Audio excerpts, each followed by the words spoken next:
Alright. Wow. It's been a long time. It's been a long time, friends. Hi. How is it going? 1 year. Hello. Glad to have you back. Quantagon. 1 year. Thank you. Thank you. Vámonos a la mierda. Lightning keyboards. How many Hello, keyboards have you built Gam. assembled so far? I have 30 keyboards. So yes, the chances of encountering a defective peg 3-4 goes way up. I had this same problem with my Iron 165.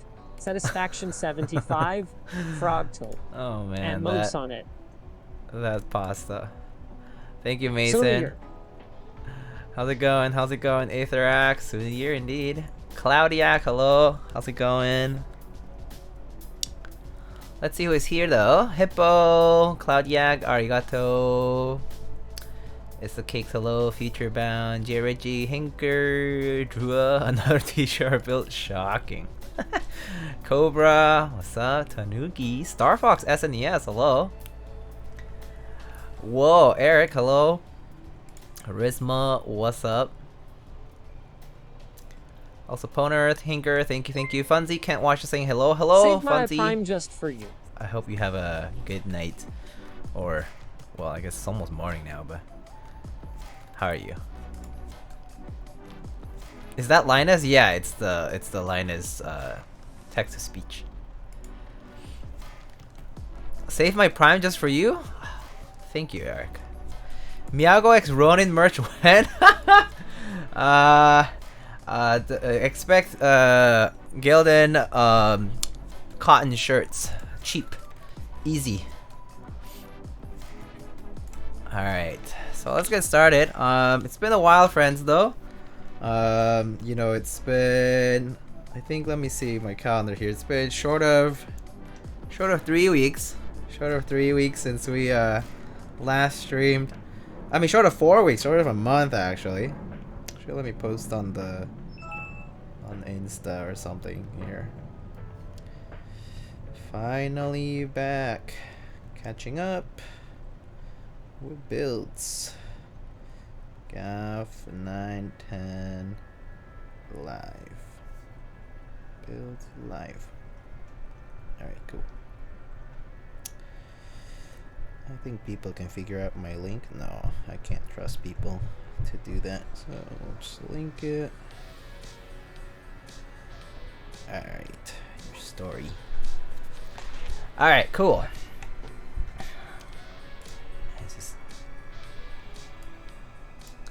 Alright, friend. Alright, friends, how's it going? Gildan? Lightning Core does not accept Gildan. I know. Diego strikes me as more high class. Miyago XL SLP suit here. You know, I'm kind of, when it comes to fashion, I'm not very well versed. So like I might know brands, but I don't really know too much about them or buy them to like know like the difference in quality and stuff. So if someone gives me something nice, I appreciate it, but I don't really shop for it myself. That's like kind of like one thing. But maybe it's because I'm not in that place, like in the place to do that as regularly. But yeah. Okay, so I have a lot of things to show. So kind of catching up. To explain, first of all, I was not expecting to be absent for this long. It just kind of happened. I was expecting a bunch of work at the end of the year, but I was not expecting to be completely absent from streaming for like 3 weeks, right? But yeah, work just piled up. I had some team projects where my team wasn't really pulling through, and I had to cover a lot of ground, just to kind of get things submitted and get things done. So that's always, you know, picking up slack is always hard. So yeah, it just took a lot of my time. Other than that though, like I guess like with Thanksgiving and all, it just kind of all got clumped together, so it kind of all exploded. So yeah, but I'm back. You should be expecting to see more streams from me in this week, and then not this weekend. I'll be away this weekend for a bit. But then I'll be back on the week after to do a bunch of stuff. So yeah, some builds. And then I'll probably start prepping. A bunch of my own builds that I haven't done in a while. Just have had a bunch of boards sitting around or that I haven't loop switches for. So planning on doing kind of like a small thing or like a thing to just sort of like put a bunch of prices together or something like that. Do like a small build-a-thon as a way to fundraise and also as a way to get a bunch of builds done in a long stream sequence. So yeah, so probably we'll do that at some point. Hopefully before the end of the year. But yeah, probably have to do a bunch of lubing of switches and prepping stuff. I do have like a bunch of stuff to give away. Like I have like some desk mats, I have like key sets, I may have some keyboards, things like that. So there'll be some prizes. And I don't think if I can collect that much outside, it's like a kind of tough time of the year to be collecting a lot of like stuff from vendors. So I might not get the extensive chance to do that. But I think I'll probably be able to. Gather some a decent bit of stuff to do this like fundraising kind of thing. So kind of incentivize people to be around. But yeah, I just loop 62 switches in the time it takes Drew to do 6. How much dust does in your switches? Oh my god, Drew. So bad. Oh wait, that keyboard command is not right. I thought I changed it. I guess it didn't update. So I'll update it right now. Yeah, that's weird. I thought it saved, but it didn't save. I have it right here though. Yeah, it's an Alice. Here, I'll save. It should have updated now. So you can try the keyboard command again, and it's just MX Blacklock polycard plate. All right. Are you an audiophile? Not too much. I like music. I do like listening to music a lot. I'm listening to music very frequently, but I wouldn't say like I'm an audiophile as in like I pursue like new gear and like all these different things. I like bought like a nice, like I got myself like a nice amp and a DAC and like IEMs and stuff, but I kind of called it right there. Like I have a set of speakers that they work well, and that's pretty much where I stopped. So yeah. I asked because I was wondering if you've heard the Moondrop Dash. No, I haven't. What is that? Moondrop Dash. Oh, that's the. Is this the mechanical keyboard that has that's developed by Moondrop, the people who make those IEMs, like these ones? That's cool. What is this? It's on drop. It's like a 75%. Not a fan of the keycaps they're using there, but it has a kind of big forehead, and it has an audio jack on the left. That bottom screw is kind of odd, like the inclined part, but okay. It's like a polycard bottom. Looks alright. I can actually, let me see if I can share my screen here. Where is it? Browser. There. Alright, so it's on drop here. Moondrop Dash mechanical hi-fi keyboard. I haven't heard of, I knew that they were doing something, but I didn't I haven't checked it out or anything. Like I think Shubes posted a video on it. I didn't watch it. I didn't end up watching it though, so I really don't know about it, like much about it. But I mean, it's cable looks nice, like the kind of like those cables. Shit, I forgot what the name of those was. He's the back. ones with the thick connectors. It's got a DAC in it. Yeah, I mean that's why it has the audio jack. So I get it. Comes with a switch puller, keycap puller. Sean, okay. Hello, Juan, hello. It's been a while. It's been a while, guys. I know. It looks cool. It's not my thing. I don't really care for a DAC and a keyboard. For reasons that, why do I plug it into my keyboard when I can just plug it into my audio devices? So I personally have zero interest in a DAC on a keyboard. But for those people who want to have their like peripherals like right there, all on the desk, like in one device, that's cool. But not for me. I don't really care about this whole daisy chaining devices. So I just kind of keep things to its own. Like everything is a separate device is fine with me. I really need to Shelby back in a sec. Sounds good. Have a good one. Enjoy your reign on the throne, Sean. I wish there was a play file for the 910 GAF. Aren't there? Isn't there a play file for the 910 V2 ME? Because that's the same plate, by the way. The 910 V2 ME should have the same plate as the GAF 910. Pretty much. Okay, hello, Space Cables, hello, how's it going? Thank you so much for the subs. You guys, thank you. It's not the same plate? Are you sure? Didn't we compare those two plates last time? When I was doing the Gaff, the TGR 910 V2ME plate? I mean, the modifier build? Didn't we compare those two plates that time? They're like the same plate. What's its difference?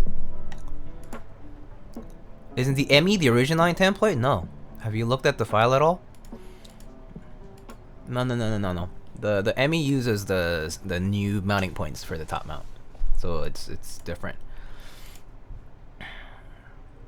Hey, like you might want a different keyboard that day and have to use a DAC anyways. Yeah, that's the thing. Like unless that one device stays there, it's fine. But I don't know. Not huge on the idea of that. All right, so let's get started with a bunch of products that I have. So I've been sent a bunch of stuff from Keycaps and from Novelties, and I just haven't shown any of it just yet. So it's mostly like a bunch of key sets and some switches here. So here, let me mix all this stuff up. So from Novelties, I have Kikobo sets, which are now in stock. And from Keycaps, we have some new NicePBT sets, NicePBT and NicePBT Galaxy. And they also sent these Toffee linear switches, I think, and sunny side up switches. Very nice. Haven't checked these out, but just a bunch of stuff that I was sent and I haven't had a chance to open up or anything. So let's check these out first, and then we'll get to the build after that, right after.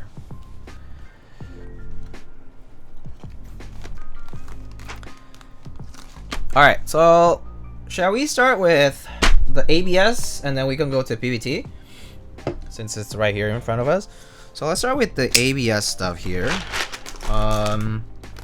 So in case you've been you don't pay too much attention to vendors, like new product notifications and stuff, Novelties just recently this past week put in stock these Keykobo Novelties white on black and black on white sets.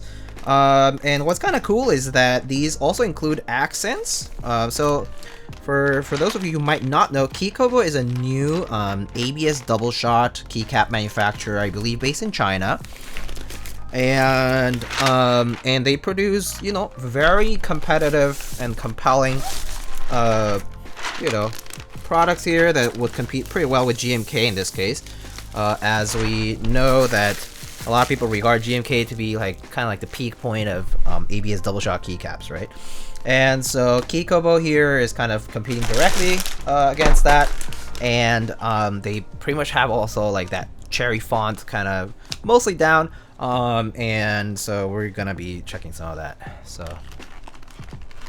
can you check if these have the updated stem holes? Sure. I actually don't know what the difference exactly is because I did not know anything about the previous Keykobo sets. I heard about it, I read a little, like people mentioning it, but I don't know the exact, like, I don't know what the old one looks like, so I can't tell you like, oh, this is the new one. But maybe if you look at it and you see it, you should just mention it in chat. So the cool thing is it comes in this nice banderole, and the tray inside is plastic.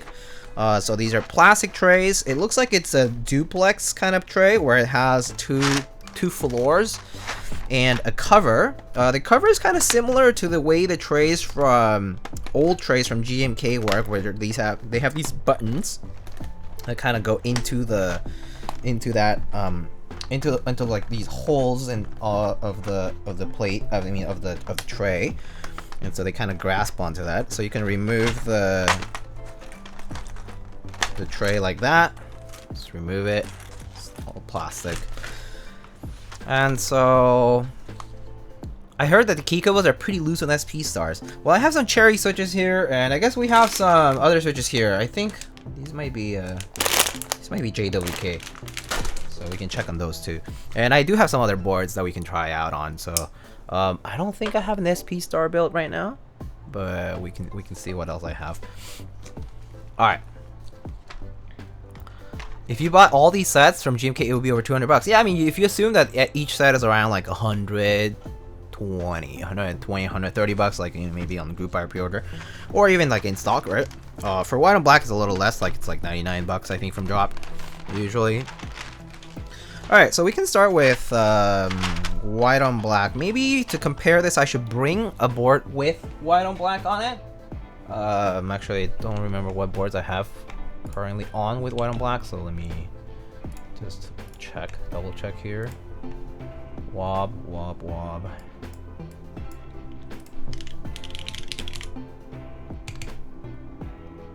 Oh, okay. All right, cool. All right, I'll bring my my board with white on black here.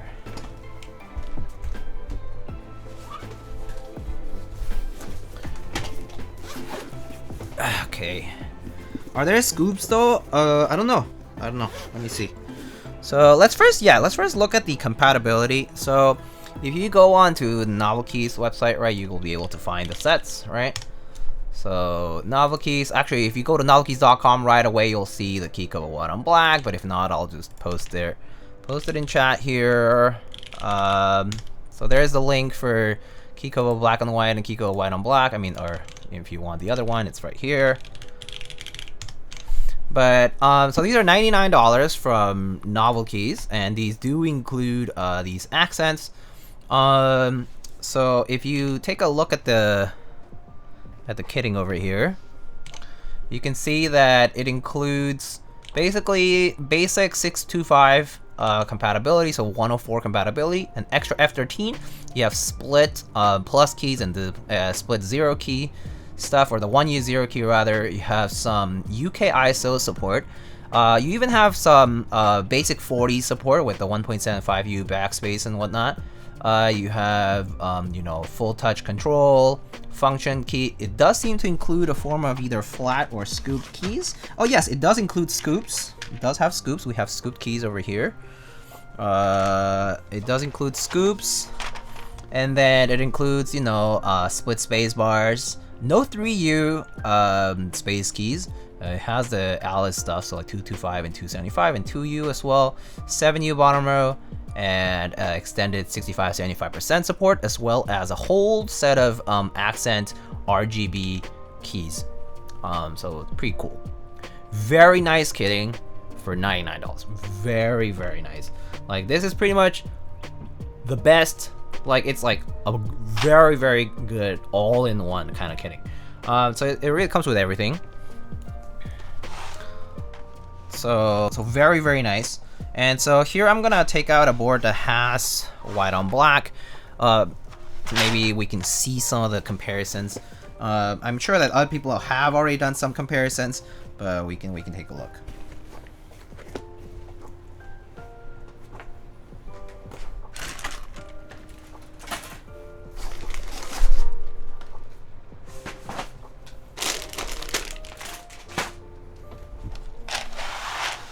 Hi, Nuclear Nachos, how's it going? So here I have my TGR JMB2C with white on black.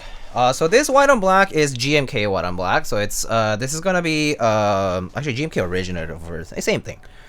So it's just GMK white on black. Does it match CR? So we can take a look. We can take a look at that actually.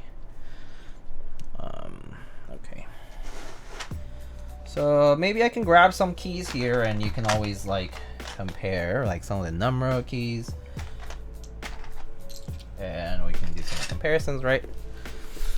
Welcome back, Diego. We missed you. Oh, I missed you too, guys. It was honestly, it sucked not being able to stream, in the sense that I've wanted to, and I hate getting back on schedule.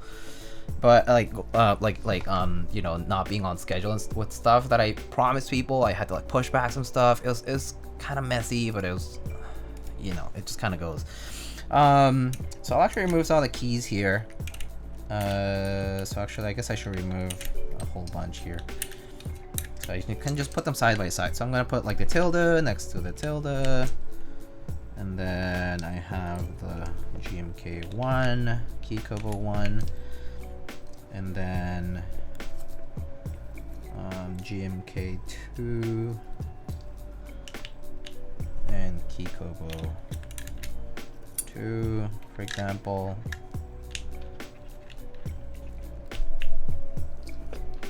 So you can start noticing some of the differences here. And maybe I can do the same with some of the letters here. Actually, no. Let's see. Q.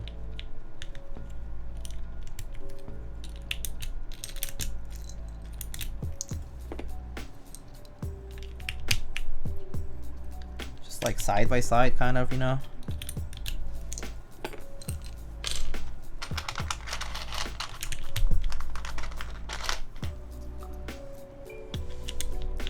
Obviously, if you see like differences in like the height, relative height and things like that, those are going to be noticeable because it's like two different manufacturers. Like, so like relative to themselves, they'll be on this at the same level, like vertically, let's say, but relative to other keycap sets, they might look a little different. So let's take a look here. Maybe I'll remove this board here. It's kind of getting in the way.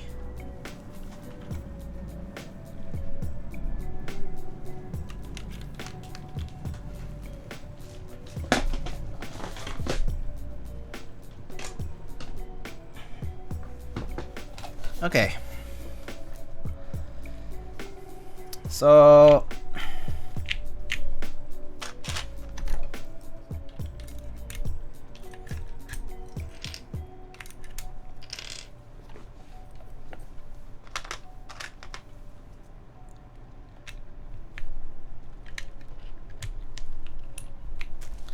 okay.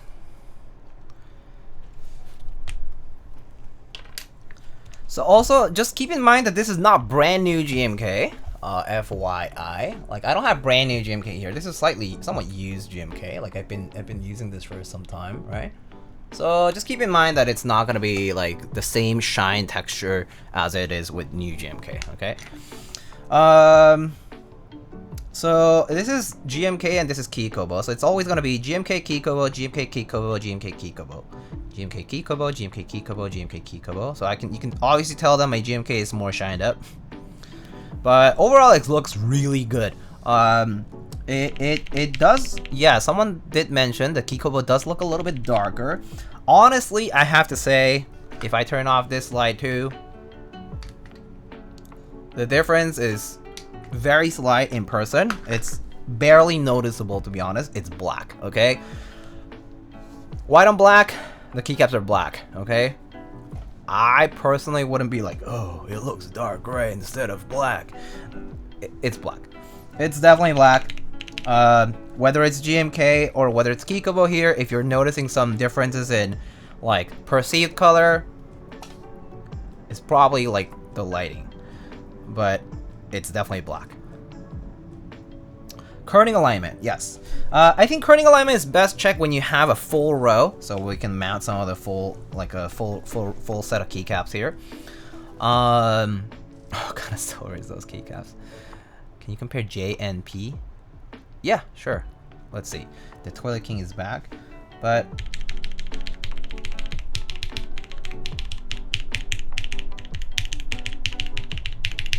sound-wise, nothing notable. I mean, at least not until I fully dress up a board with the set. I think that's the easiest way to see that difference, is to put a whole board with the same key set and then compare the two, right? Yes, Kikobo is a GMK competitor, yes. Kikobo is a GMK competitor. Also, there's nothing, everything else that's not here, I mean, that's outside of this, you probably should ignore because it's all GMK. So there's GMK Kikobo, GMK Kikobo, like that in that order, okay? But yeah, so as far as like the legend quality goes, it's really consistent. I mean, heck, I would say that, for example, Let me see, what key is a good way to compare that? Maybe it's F6? I feel, okay, this is an interesting comparison. But, so for example, I actually think the legend on F6 on Kikobo looks more consistent than GMK here. So if you take a close look, I'm gonna get like a... In fact, I think the thickness is more consistent on Kikobo overall than it is on GMK. Like here, this F6 here is GMK, and as you can see, the F is slightly thinner than the 6. But here on Kikobo, it's actually consistently thick. Like the thickness is nice and consistent and crisp. So it looks really good legend-wise. And for example, if you look at the add key here, this add key is very close to the edge here, as well as the 2. And it's very obvious that they aligned. They did not. So Kikobo seemingly here did not align the add key relative to the center of the legend, but instead to the left edge of the legend. So the left edge of the legend is exactly left end justified here to this line here. So it's very obvious that that's the case. I mean, same with GMK. In fact, this GMK legend is kind of almost like at the edge, at the very edge of the top surface. Maybe future sets did change a bit, but this is GMK originative or GMK white on black, whichever you might want to call. But I actually think that the legend on Kikobo is very nice and consistent, so it looks very good. It's very nice and consistent thickness wise, like, you know, like this is a Kikobo cap, right? Compared to, I think overall, like, the thicknesses are a bit more consistent on Kikobo here. Like, whereas here on GMK seems to thin out a little bit on the squiggly line, here on Kikobo it's nice and thick throughout, right? Like, I don't really think it should be thinning out anywhere in the middle, right? It's not like it's like a script, like a scripted, you know, or like a cursive letter, right? Where like it thins out at some parts of the stroke and then it thickens again. So it's not like that. But yeah, it looks really good. Like legend-wise, it looks solid. It looks really, really good. I mean, as far as like, if you wanted to compare other things, like if you, for example, wanted to see the double shotting pattern. Oops, shit.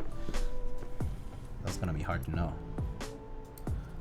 Well, actually, it's easy to know because one of them is more shined up than the other.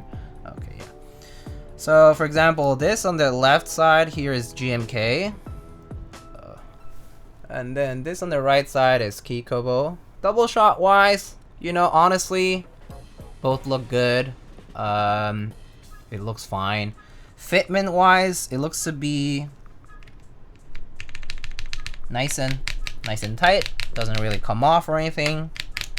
I'm flicking it here and it's not coming off, right? So it seems pretty good.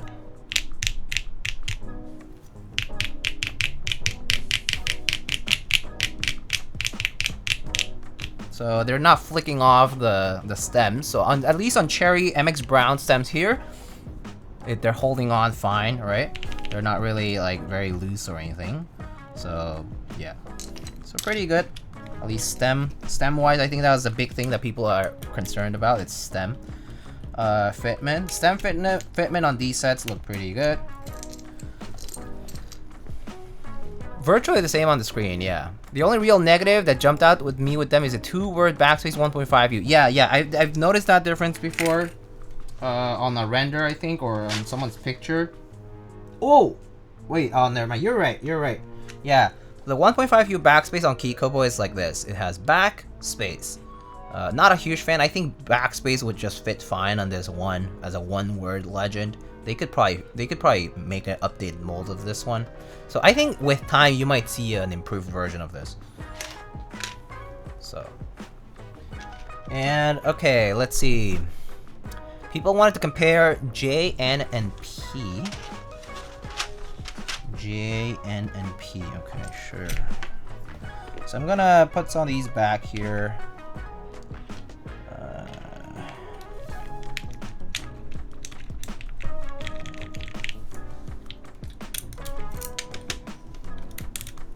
I'll do it like on the mat instead to compare the two.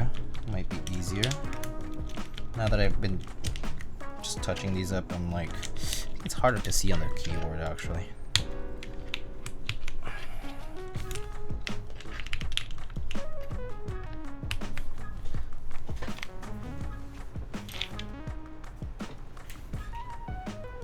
Okay. So, well, actually, wait, J, N, and P, I just need to grab those keys. So J, N, and P. I think you swap your F1. Oh, you're right. You are correct. I did swap my F1. You are correct. Thank you.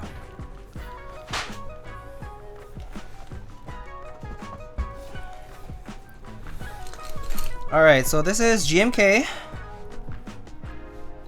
You forgot the F6? Oh, yeah, you're right. It's been a while, huh? Where's my other F6? Oh, here, F5.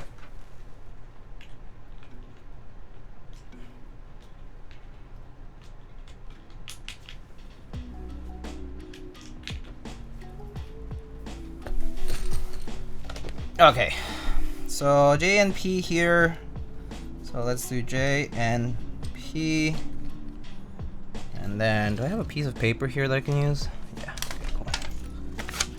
Maybe this is easier.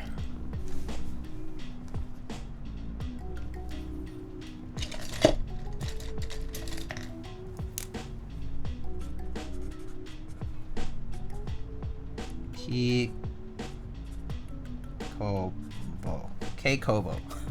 That's fine. Okay, J, P, N.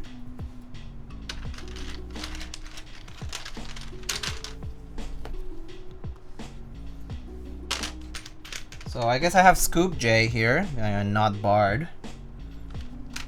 So we can compare the scooped one.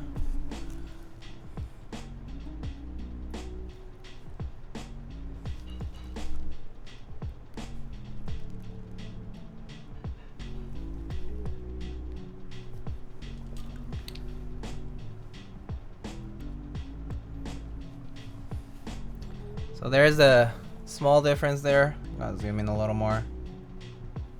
But yeah, so whoever wanted to see J,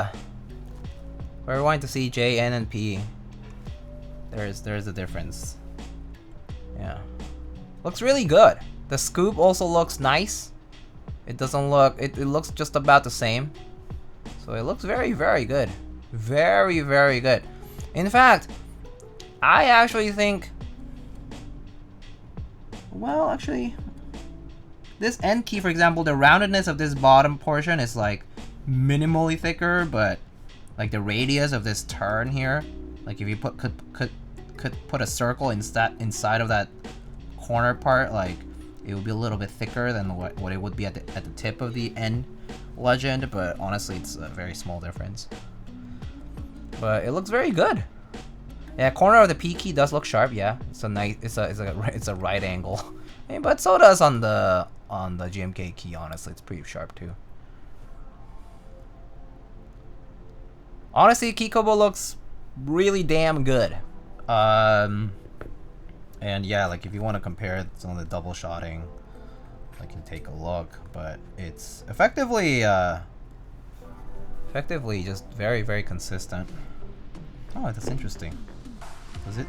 Oh no, okay. I thought it was like just that one up here, like completely white on that part, but no. It's pretty consistent, it's pretty good.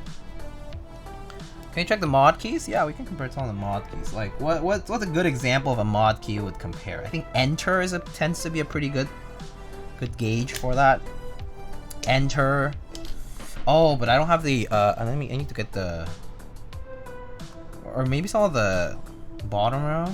I don't know. Shift, I think tends to be a good one too to check. I don't have the original white and black enter with me right here. I can check a few. Control, okay, control. Oh, this is okay. Control, maybe tab. shift here.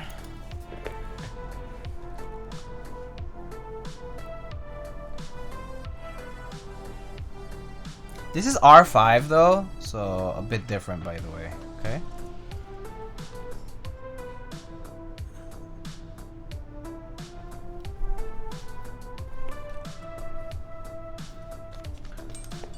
The F and T on R characters tend to be difficult for some reason. Oh, like the lowercase keys, right? Okay, so shift.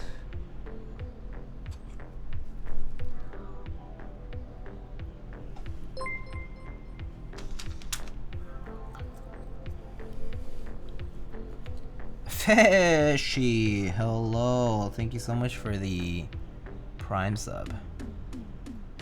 This looks great. I mean, in fact, it's almost like it's the same amount of inconsistency, so to speak, but the arrows look the same. That looks the same to me. These legends look great. These legends, like the thickness of this up arrow shift key, perfect. Like it's nice and even throughout the entire arrow. This looks really, really good. The B and the tab looks a little too high.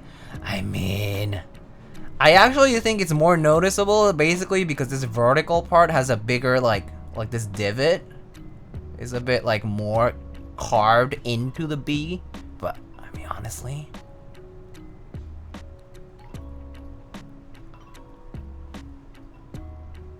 can you compare code? Oh, I don't have code here, but I need to get the I can get the code key from a WoB set. Give me like a minute. I need to go get the bag of keycaps. Code key sets. Where's WoB? WoB. Okay.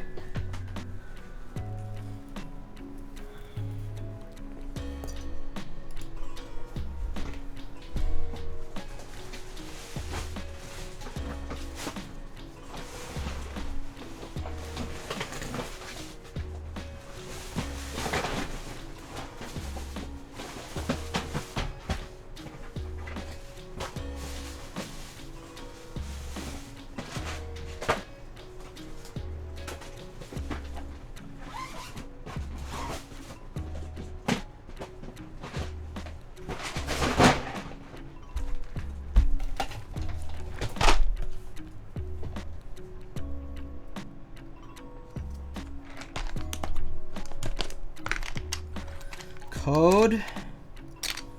Okay, I have an enter key. Code. Oh boy, okay.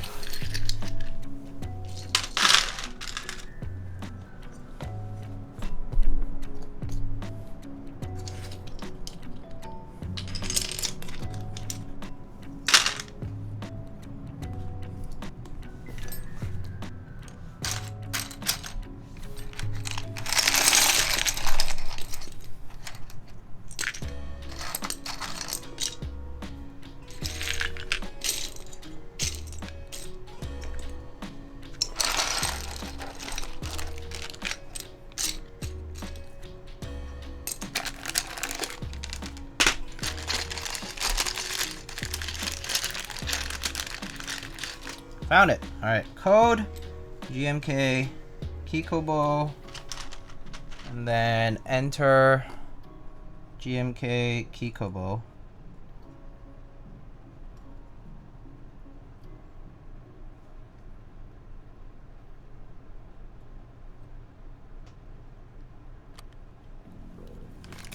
That's the comparison there. That's GMK, that's Kikobo.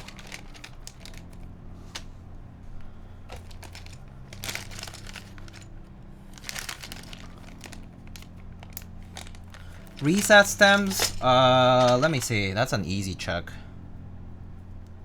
No, these are definitely recessed.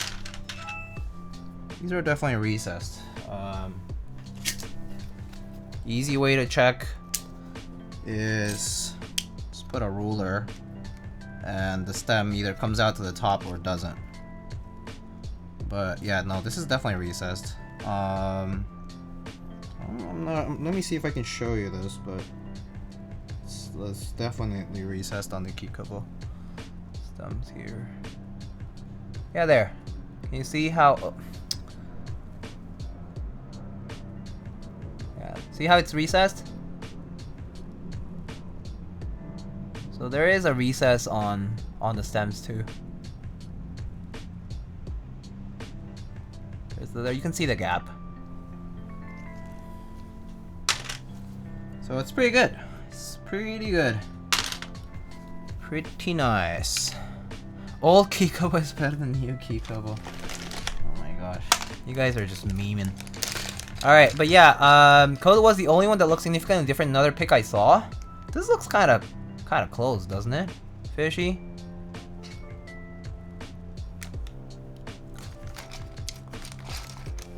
I don't know if you're still here, but if you are, you can say yes or no, or comment on it later. Could we compare spacebar sounds? Yeah, we could.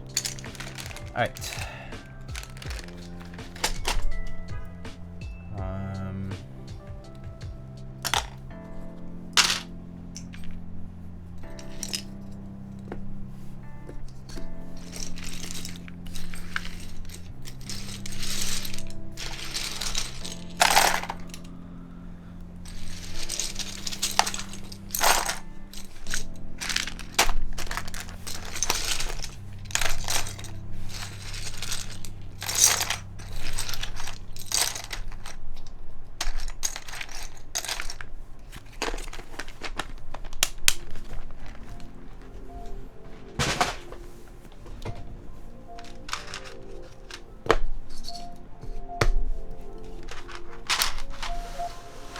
Also, if you didn't see the other part of the kit, it looks like that.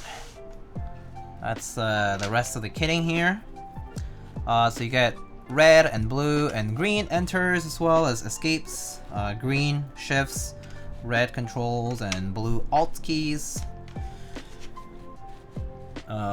Split spacebar stuff. You even get a 6U, centered 6U. There's that. Spaceless warpish test on phone screen. Where's my phone even? Where's my phone actually? Oh, here's my phone.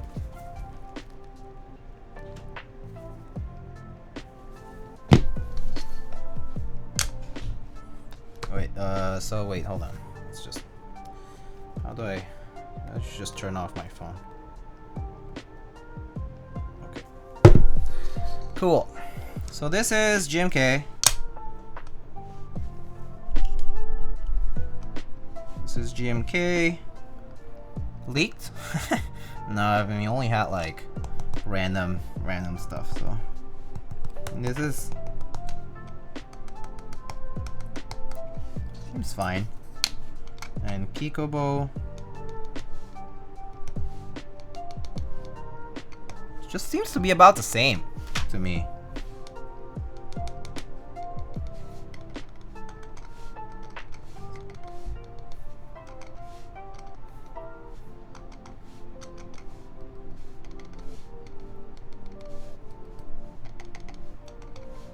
Actually, I think maybe GMK is maybe a little bit more warped. It's like a little bit more rattly when you tap on the edges.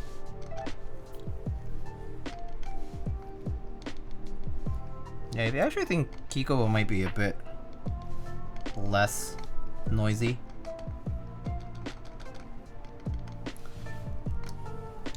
Does Kikobo have the GMK dimple? Yeah, the ejection. The ejection part of the mold? Yeah, it does. They have it in different positions. The sprues? Yeah. The sprues are there.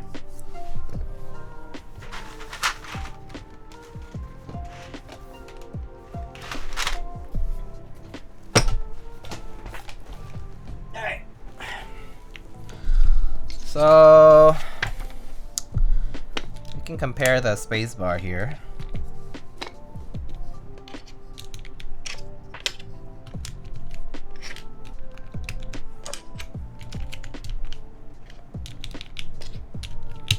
So this is GMK.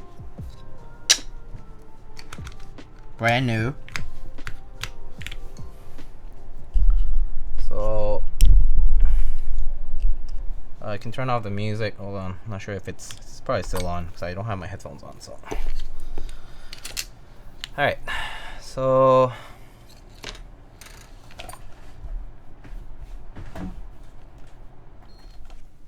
this is GMK here.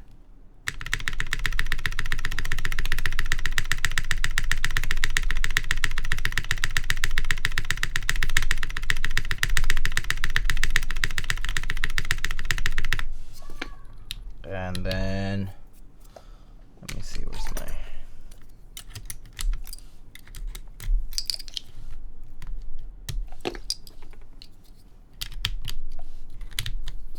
Then Kikobo has a slightly less texture kind of top surface.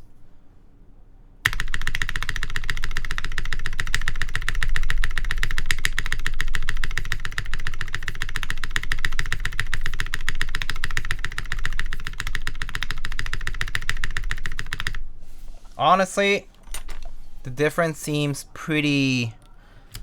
sounds less German. Yeah, like it really doesn't seem different. sounds Chinese. The other sounds German.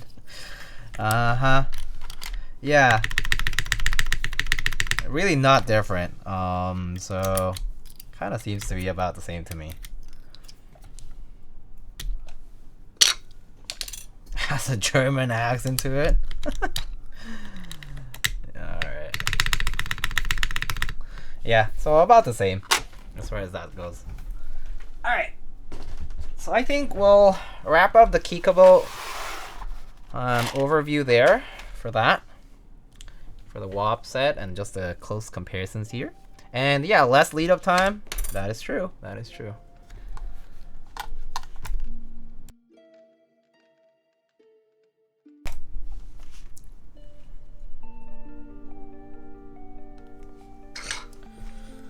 Alright, so there's the kitting though. Sorry about the mess I made here. I was just tossing the keys back on the tray. I'll have to organize it later.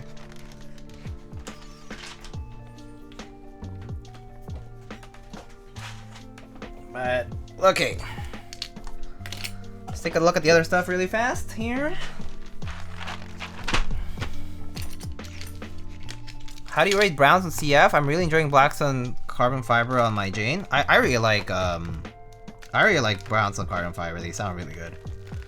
At least on the Jane V2C, which is pretty much the same as your ME, right? It's pretty much it's really nice. I mean, I've pretty much just been using that since I built it. So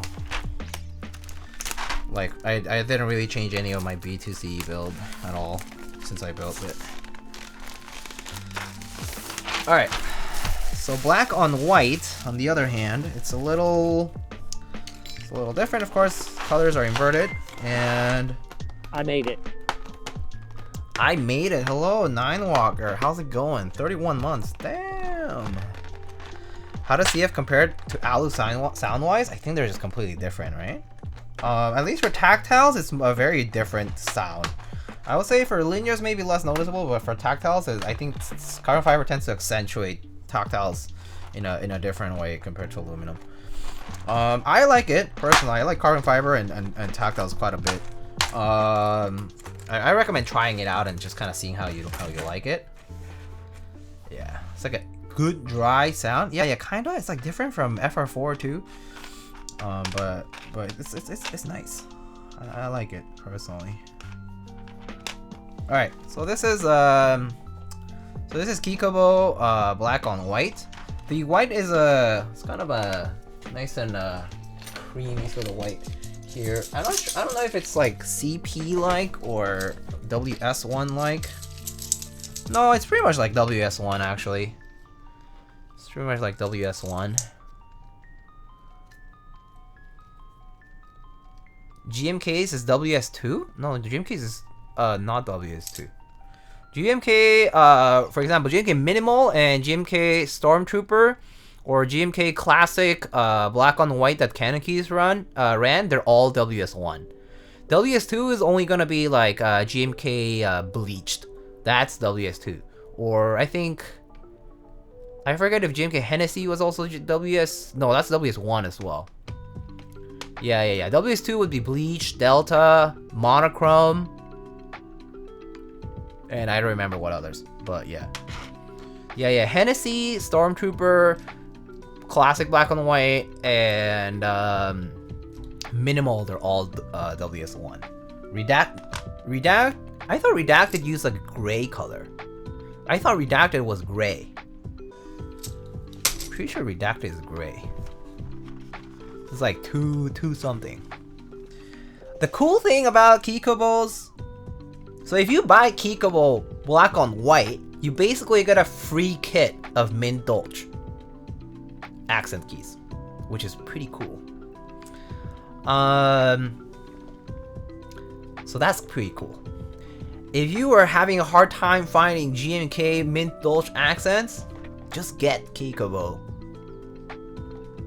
black on white, because it's literally the same. Just saying. But it's there. It's an option.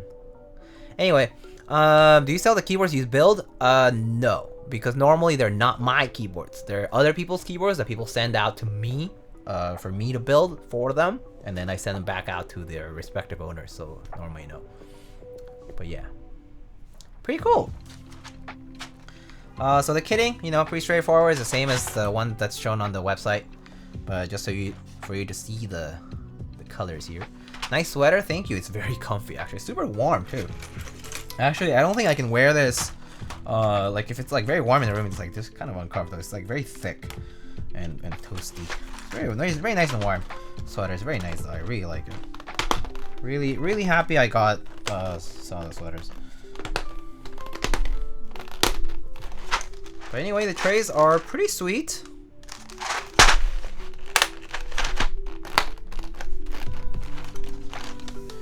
Do they come with all Keykobo black on white sets? I thought RGB was a gift for both sets. No, so the accents, the novel keys ones are with accents. They're white on black with accents and black on white with accents. And the accents, you can see the colors right there. Yeah, the white on black one has, the WoB one has RGB, and the black and white one has the Mint Dolce style. These trays are the love child of old and new GMK trays. Yeah, exactly. The size is closer to the new GMK trays, and the style is kind of like that. But the plastic and the little nubs are more like the old GMK trays. Actually, I really like these trays. These trays are great. The cover looks nice and resistant. It's nice and clear, so you can actually see exactly what's in there. And these little buttons, they seem very nicely made, and like they are much easier to actually pull on and insert back in, which is pretty sweet. I actually really like this. Might be NK exclusive. Yes, I believe so. Yeah, I do think this kitting is exclusive to Novel Keys, because I believe Novel Keys kind of had this going on their own, and they decided to stock them. So I think this is completely separate from any kind of runs that you might have seen publicly or through other vendors. Novel Keys has their own packaging and everything too. So yeah, I think it's their own kitting and everything. All right. So that's for Kikobo. Let's show. Maybe I'll just show the switches later, but I'll just show what they look like. But I'm not gonna like review them or anything. Just kind of show them what the color is like. Is it ABS or PBT? It's ABS double shot Keycaps. So these are the sunny side ups linears. These are not long pole. These are regular linears. And these are kind of nice little like fluorescent orange with a milky kind of housing. And then these coffee or toffee linears are also full length linears, so not long pole. Yeah, not long pull, and these are also pretty nice, pretty smooth. I do notice something kind of cool is that they do have a little bit of the little Keys logo on there, on the housing, which is a nice touch. It's like upside down, but it's there. Oh, come on, focus. But it's there.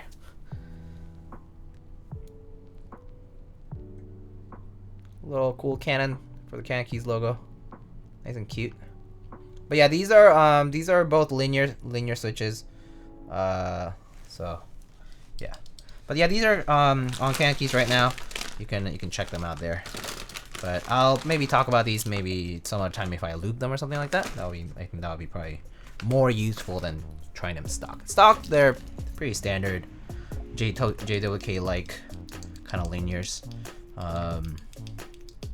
Not that much spring ping or anything like that, actually. Pretty nice and smooth. They still have that kind of like dryness that stock switches tend to have, but it's not like pingy as bad as some other switches I think I've seen stock. So that's kind of neat. Have you tried the UTXs? No. Or is it a new switch?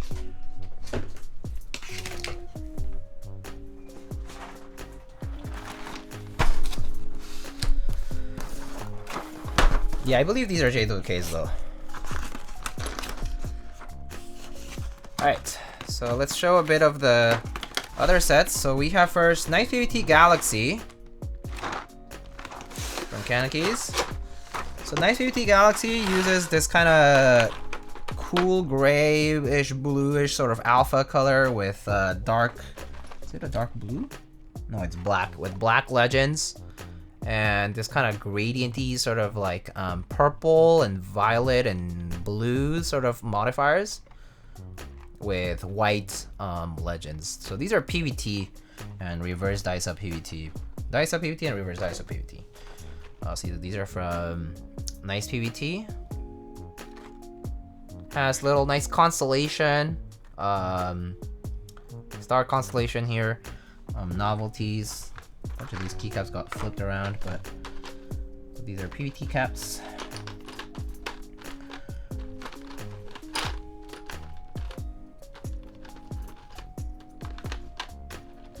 Kind of cute, actually.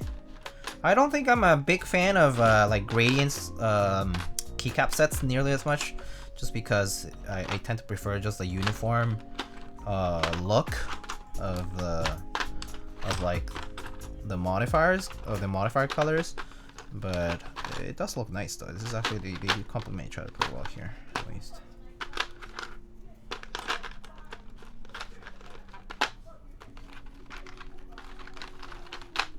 But yeah. What the hell is a half Thok? Top of the silence, top of the stem is silenced. Oh, interesting. So it's like U4Ts with a silenced top part of the stem, basically. Sounds interesting, but not within my personal interest, in the sense that I personally don't really care for silent switches. But that's neat. Anyway, that's NicePBT Galaxy for y'all to see. Did I cover this already?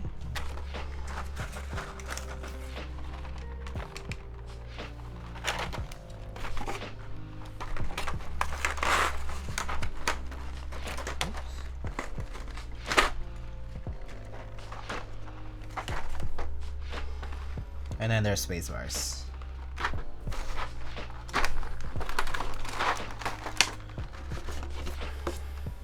Oh, like extra covers here.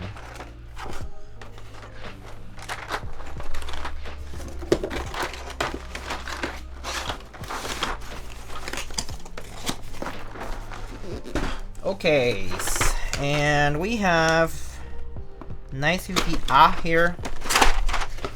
So this is kind of the same as the GMK set. They come in the new trays here.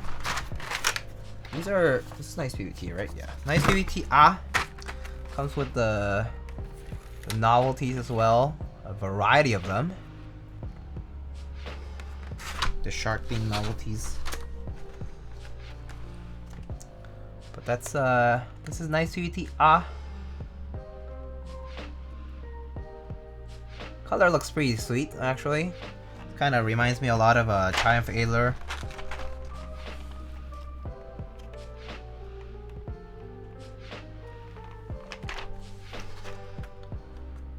But yeah, pretty nice. It has the same like wind key legend as GMK Toko. But it looks good. Looks pretty good. Better new tray? Yeah, these new trays are pretty nice too. Yeah. I think the raw enter is pretty cute. Hella cute. Reminds me a little of Demon Sword. Yeah, except less like Demon Sword kind of uses like a more navy like as a more navy like blue, but this is kind of like more of a bluish green sort of blue. Like a slight bit of green in the blue. This is NicePBT NicePBT VTuber set. Yeah, it's named after a VTuber. But yeah, this was run in GMK first, and then it's now being run in NicePBT. Yeah, these will be availed through Canon Keys too. Alright, so I think that's the part where I finish my showing stuff from what has come in so far.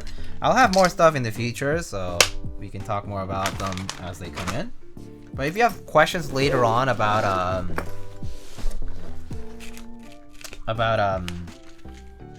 you know, stuff I showed today, you can always let me know and I'll try to address it some other time. But I think in the interest of time, we should probably just get into the build, so we don't end up finishing too late here.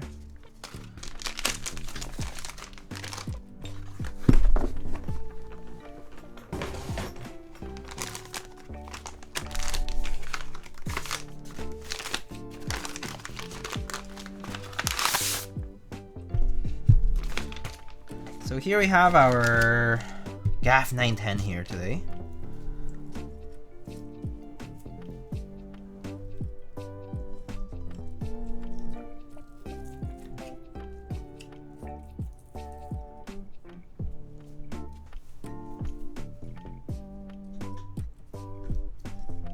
Ugh. This is adhesive thing. There we go. Okay. I do need to take off the plate, so we're gonna do that first. And put bump-ons. Are we just starting? Yeah. I did spend the past hour just talking about a bunch of other stuff. So Keykobo sets, some NicePBT sets, and some switches, which we just looked at pretty briefly. How's Keykobo? Pretty good. Comparable quality to GMK from what I can see. I haven't tried them on a board yet, like as I haven't tried mounting them on anything just yet, but they do look, legend wise looks really crisp, compatibility wise looks excellent, cheaper than GMK in that sense, or at least they're priced cheaper than GMK through vendors right now, and but yeah, overall it seems to be like Kikobo might be the direct competitor of GMK. I kind of find that hilarious in the sense that JTK tried that for so many years, and we have this random, somewhat random Chinese manufacturer named Kikobo pop into the scene and be like, hey guys, we have this new key set menu, and we're doing basically GMK quality keycaps, and we just got it down. And JTK here be like, we've been around the scene for like 7 years and we still haven't done that. So yeah.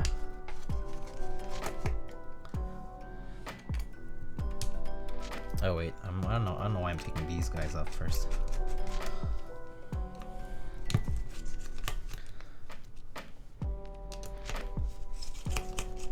Kiko, is that good that I might have to pick my creative hat and design a set? I mean, you could try, yeah. I mean, don't forget that you also have to work with vendors and contact them all and organize all that. It's always work to do that too, though.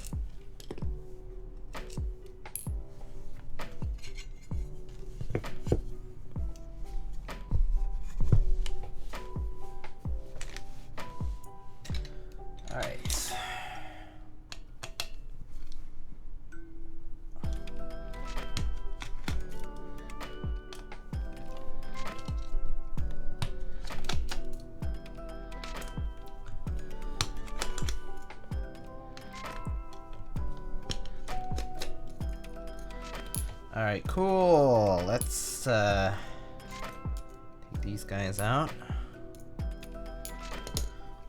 And then we need to... Okay, gotta be careful with this.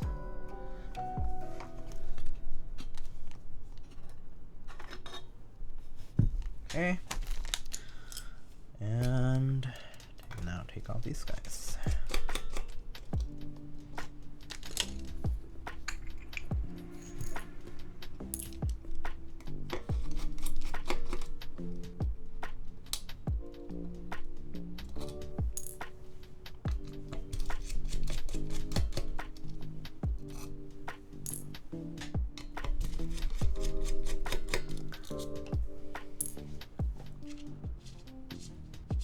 Are you an Ali fan, Diego? They made Lost in Paradise on the Wild Side in case the name isn't too familiar. Oh, I guess not. No, it's not familiar to me. So I guess not.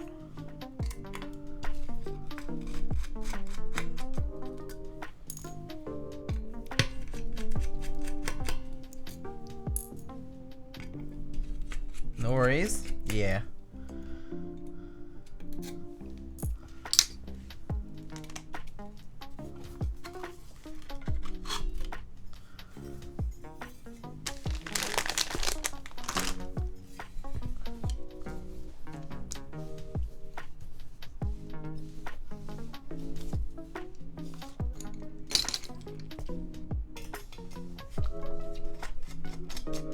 I asked because they dropped 3 First Take songs. They're so good. I mean, I do listen to First Take all the time, but aside from the fact that I listen to it, I'm not like familiar with them as much.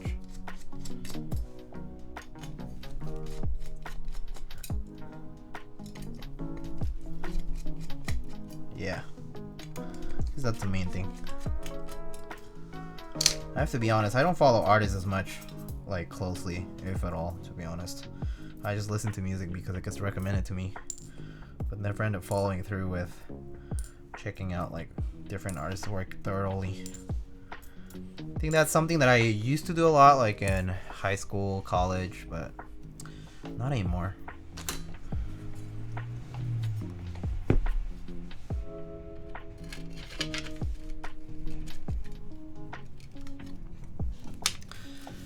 Alrighty, I guess we can just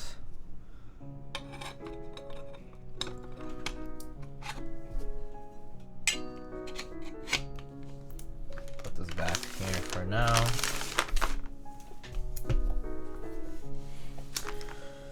Okay.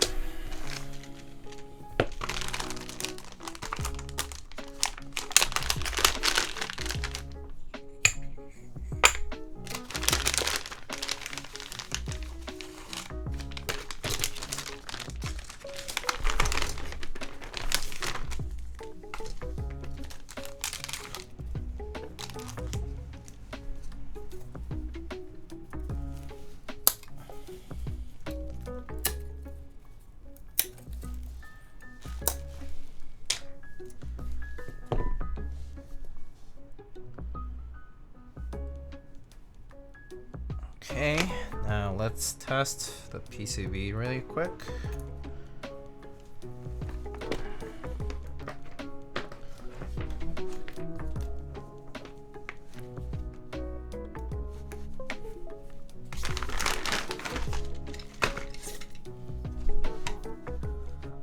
Okay, open up via. Alright, PCB shows up. Pretty nice.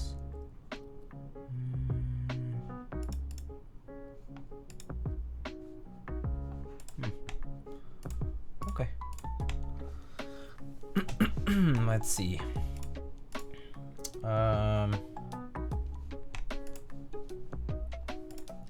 Layouts. Bottom row, we're gonna do 7U.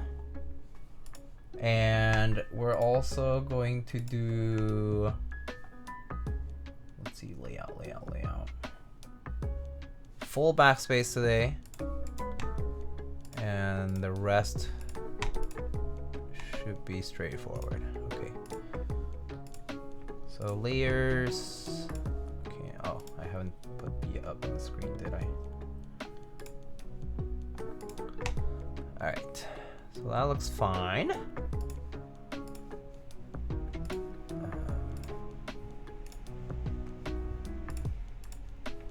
Okay, let's check the layers here. Oh, the F keys are not programmed yet, so we'll put those on.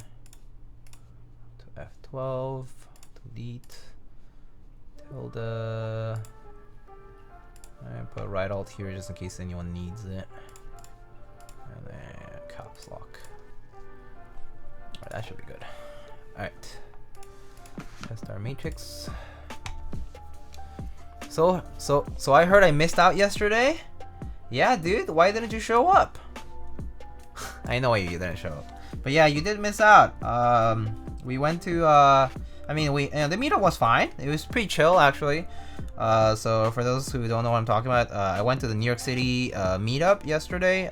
New York City folks had organized the meetup at a venue in Astoria, and it was pretty chill. It was like it's like a beer garden kind of place. So they have beers and they had this nice like kind of like hall where there are a bunch of tables, long tables for people to set up. It was actually not super crowded. Initially it was kind of crowded, and then it kind of fizzled out a bit, which was pretty nice actually, because like you didn't feel like the room was like too hot and cramped up and stuff. So yeah, it's pretty pleasant, to be honest. I would say like I had a good time. The beer was really good too, and yeah, it was nice. It was honestly pretty nice. I have no complaints about. It was organized pretty well. The giveaways went well. There were some nice giveaway prizes here and there. There was like this like a few artisans. I think like they sent out like I think there was like a bongo and a rubber hose cap and a like an art key series, and there are like some key sets. Yeah, there's a lot of cool stuff. Was it the meetup? Was a good one? Yeah, it was good. It was a good time. I honestly enjoyed it. So then after that, some friends and I we went to eat Korean barbecue at Wonder Pig in Queens. Pretty good. Also, all you can eat KBBQ.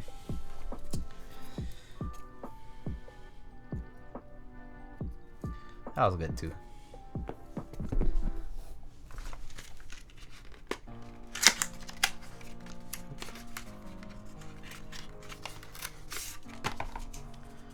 Alright, so full backspace, so I'm gonna need 3 2Us and the 7U.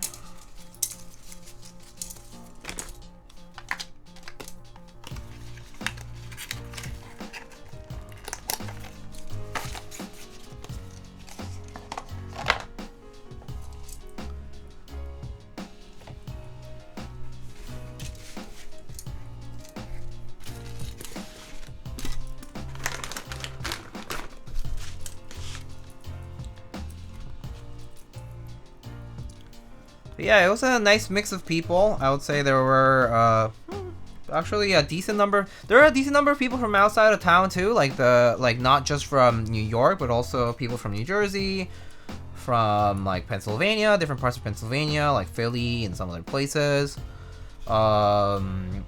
Yeah, people drove from different places too. There might have been a few people who also flew in.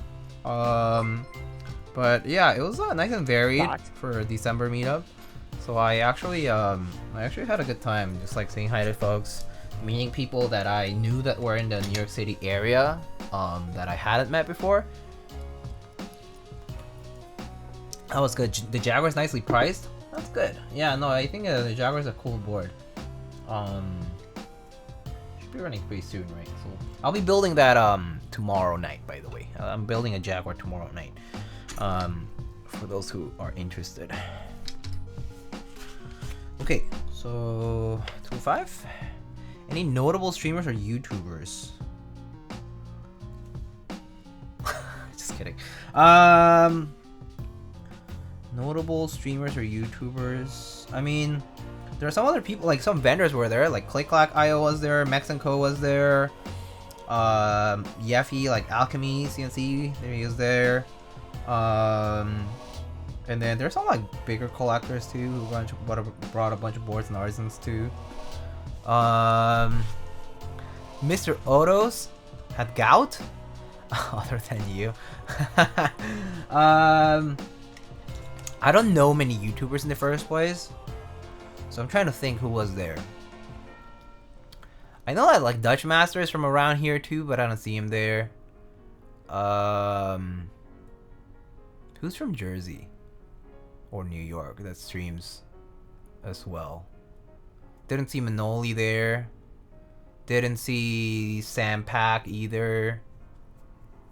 I guess they didn't show up this time, yeah. Also, it's because it was a ticketed event, and once the tickets ran out, like, that was it. There were some transfer tickets and stuff, but you had to get someone to transfer it to you, so kind of a hassle. So if you didn't get a ticket, it's like kind of SOL, right? So, yeah. Maybe that's a reason why some people didn't attend. I was looking forward to meet Friendship, who's also been doing interest checks for some like stuff like his like new numpad and stuff, and he's been designing some boards too. But I was looking forward to see Friendship, but he didn't show up. I think this weekend was SantaCon. SantaCon, so I think there was a lot of traffic coming into the city for the people coming from Jersey and whatnot.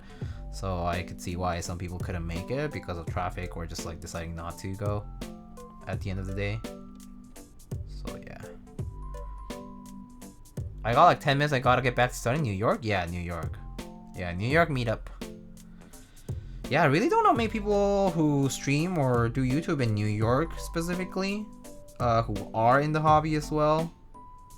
I mean, I know YouTubers who aren't in keyboards who live in New York. I mean, a lot of those. But I don't know streamers or YouTubers who are in New York as well, who are active right now and like would have come to the meetup specifically. Isn't Putty in New York? Yeah, but Putty's not super active either. At least he tries to come to meetups. Yeah, he does try to come to meetups. He didn't make this one though. I saw him recently though. He came out to like grab food and stuff recently, but I haven't seen him in a while. In a little bit, like a month and some. I guess that's not long actually.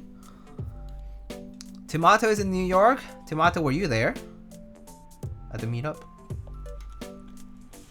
Resistance Frequencies is here. So Resistance might know actually. So Resistance Frequencies was the organizer for the event. Did a great job. Honestly, it was great. Lots of cool giveaway prizes, and the venue was really nice. Personally, I thought it was really nice that it wasn't like jam-packed with people. I think that was the best part, honestly, and the beer was good. Sorry, I wish I was in New York. I'm lying. Oh, okay, never mind, Tomato. Tomato, if you can make it out to New York, you should make a trip out then. That would be good. But do you know if there were any folks who are well known in the community who attended as well? Like, I mean, there were like vendors. I mentioned Clay Clack, I mentioned Max & Co, I mentioned like some of the giveaway providers, and I mentioned like EFE, like Alchemy.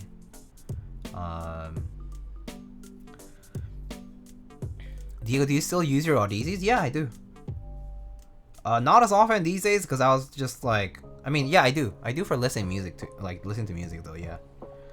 But like these past few weeks I've been not staying at home, so and not as much, or like not doing at work specifically, not doing work at home specifically. I was like out and about the past couple weeks, and not the past few weeks I've been using it as much. But yeah, when I'm home, yeah, I use it a lot for like music or like games and stuff. Just don't do your New York accent. Wait, do you do a New York accent? Oh, Risma, what's up? Thanks for the sub. Olivia was there. Yeah, Olivia was there too. Yeah, Olivia was there. I mean, she doesn't like stream or do any YouTube or anything like that, but yeah, Olivia was there with her new curvy prototypes. There was a polycarb one, I think, that was really bouncy, super flexible, and then she also had like an alu and brass one that was a bit stiffer, but it was really nice too. It was very nice and soft to type on.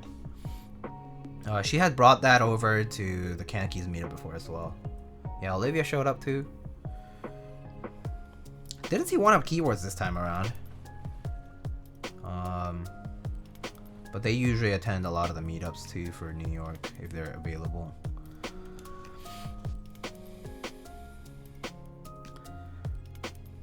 How are you today, Diego? I'm doing well. I'm relieved now because I had so much work the past 2-3 weeks, and I'm finally relatively free now.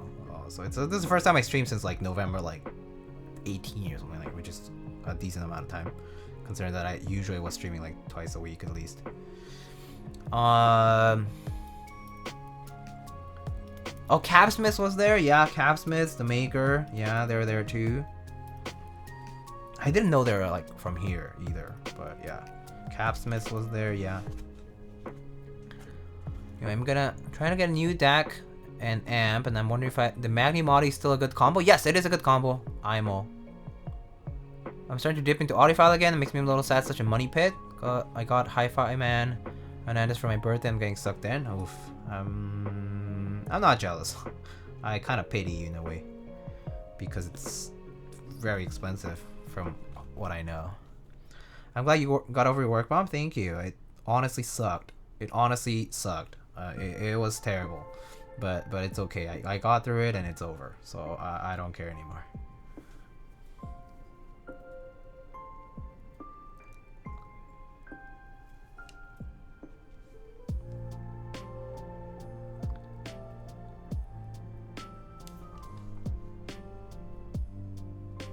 It's like when Americans do British accents, it's never well received. I mean, for sure. Diego, you don't mind me asking, you're in grad? Yeah. I am.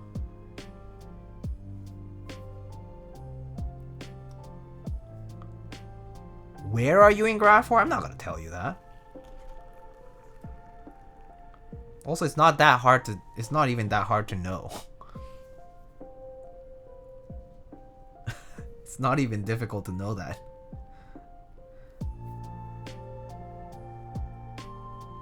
Yeah. But why does that matter? In the school? Yeah. I mean, it's either of the handful of schools that are in New York, right? So let's say I go to one of them. What's the follow-up to that? I'm just curious. You could find out very easily though. It's not even that hard to know where. You could find out very easily. It just takes basic deduction skills. But I don't say out of just not wanting to. And also just because it's might as well not hand it on a silver platter, you know?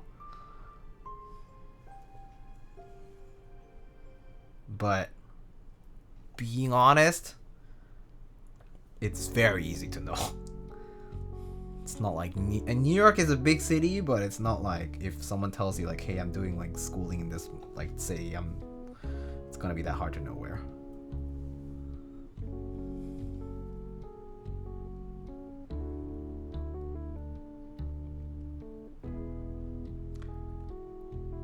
My research person is like switching grad school and it's like for their post grad and it's like, I don't get it. What do you mean? Why do you not get it? That's totally fine. I mean, some people switch because their work environment just doesn't fit them. It doesn't suit them. Some places are toxic. Like there's a lot of high profile labs, high profile research facilities that have very toxic work environments. Or they're simply not your thing. Like you might be doing world-class research, world-class work out there, or collaborating with amazing companies, people, whatever, but if it doesn't suit you, that's that. It's simply a toxic environment, that's it. And if you have that's the reason to switch, or if you just want to seek a different quality of life or different kind of life, maybe you don't like a city or you don't like being in a rural like location, that's a deal breaker. What is the point of post-grad? You mean postdoc? You mean like after a doctorate degree, after a PhD? Is Is that what you're asking about? Yes?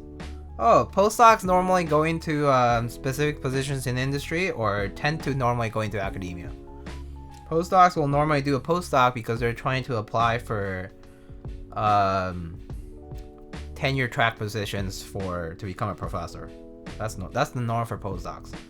But otherwise, they're trying to also finish up work or continue work in a different place that leads to a career change, maybe. Like they have a different research interest that popped up during their doctorate years and they might want to try something new. And to do so, you can do a postdoc to work at a high level in a place where can lead you to that particular industry of interest. So for example, maybe let's say you were working in, I don't know, machine learning, let's say, very generic. Some statistician or biologist, you're doing machine learning, okay? You did all this algorithm stuff, and then somehow you have interest in some hardware stuff, and you decide that you want to go into nanomaterials and ditch machine learning because that's not your thing. Then you do a postdoc. You already have your PhD, so you're not going to go into grad school again. But you're also not qualified to be applying for jobs, right? You're not qualified to be applying for jobs because if you're in grad school, you're not really earning skills. That's the reality. You don't really earn skills in grad school. You learn how to ask questions, you learn how to answer questions, learn how to do research, you learn how to think critically, you learn how to write. But you don't learn anything that on the job is going to be particularly useful. You learn those things on the job. So you could apply for jobs, but that also sets you up for a contract that maybe is not what you want. So people do postdocs in order to transition too, a lot of the time.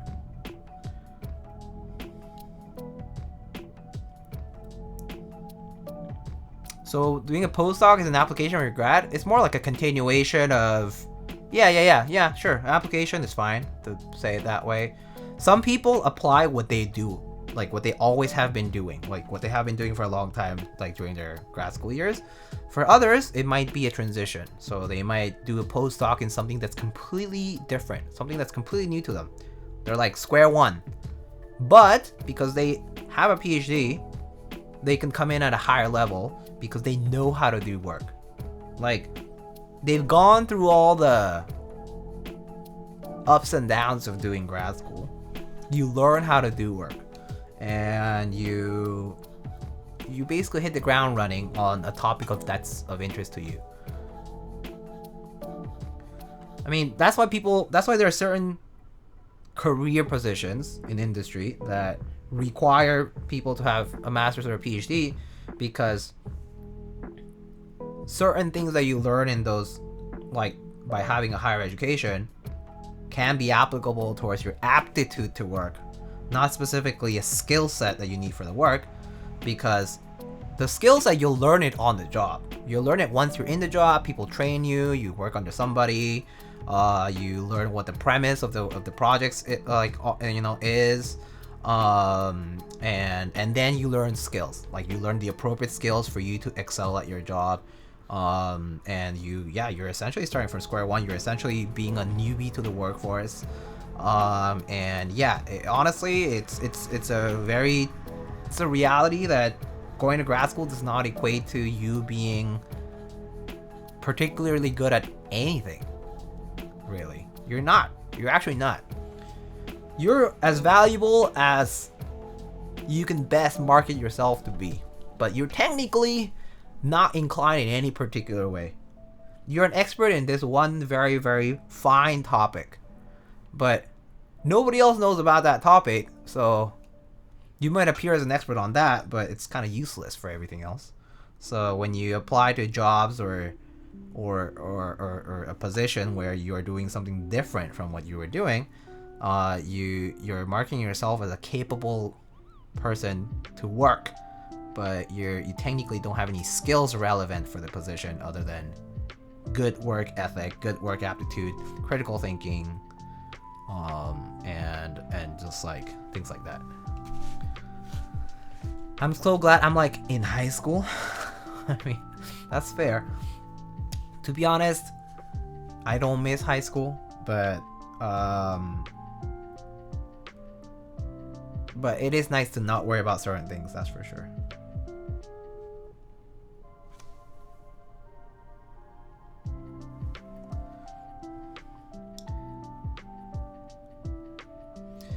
Just get a degree in tech because you can easily get a 60-70K job about in the country somewhere, and then you can go into whatever you want. Yeah, I mean, there are a myriad paths to different career positions, especially if you're in STEM. I mean, of course, technically not in, like, medicine is a bit specific, right? For example, like technical careers like accounting or law or dentistry or like med school, things like that, like medicine, like those are very specific and have very specific career paths set out for them. But you know, if let's say you wanted to be a R&D kind of person in the back end, there's many ways to do it, many ways to approach it. You'll learn different skill sets at different points in time, and there's many different ways of getting there. But you kind of do what you can at your, you know, with the tools at your disposal to get there. But I would say that there's no like one size fits all kind of formula for everybody, and some people jump around like for many years before they settle and become successful. That's something they do. Like, you know, just because you see some people who seem to have followed this one track for like their entire lives doesn't mean that they're like, doesn't mean they always knew exactly that was what they were going to do. They just kind of fell into it too. Like, one track mindset's kind of difficult to maintain. I think it's kind of unrealistic, to be quite honest. Not everybody has that. You might think it's like easy, but honestly, it doesn't work that way, I feel. Whoa, Lightning, fancy seeing you here again. Boomerangaroo, thank you so much for the Prime Gaming sub. Thank you, thank you. How are you?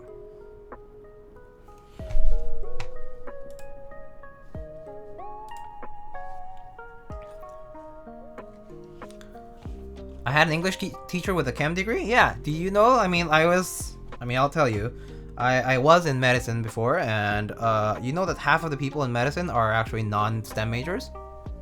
Just like that, same thing. They're English majors, history majors, theater majors, economics majors, sociology majors, gender studies majors, you know? Who cares? Nice shirt.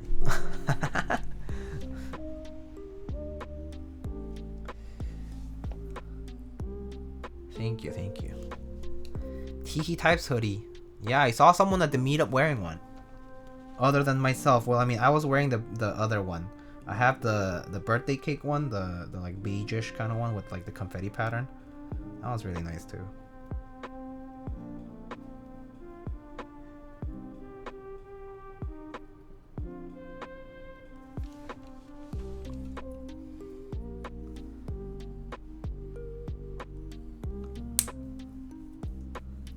My older brother has some science degree but works in insurance? Yeah. Pretty normal. Pretty normal for you to have a degree that's unrelated to the thing that you do.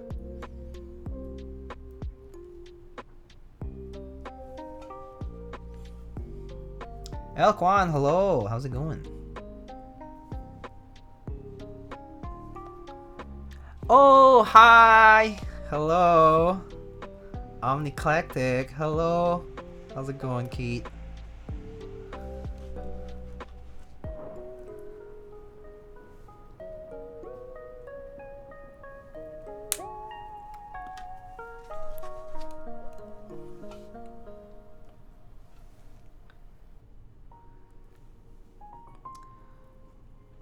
But anyway, I hope I answered your questions well, Sean. But didn't you say you were gonna have to go in 5 minutes? It's been like 10 or 15. I don't even know.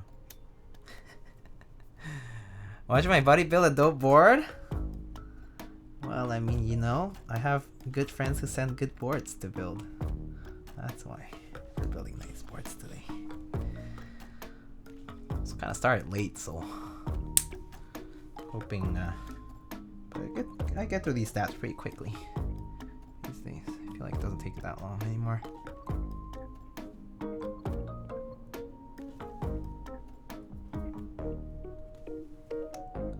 You know, how's it going?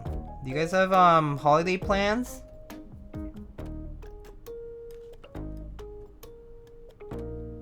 travel or doing something at home this holiday season. I'm probably gonna be in the city. I am traveling briefly to see relatives next week, but for the actual holidays, I'll probably be in town.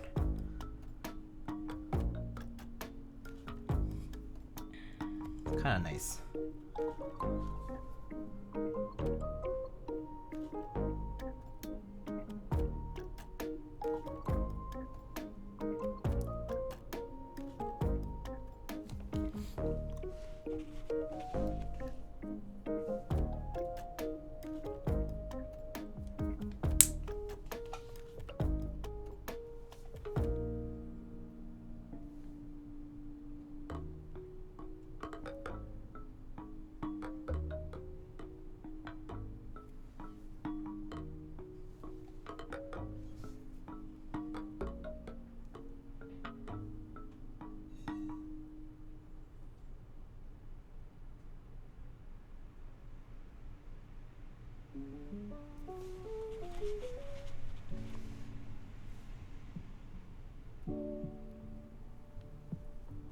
Alright, those are done. Alright,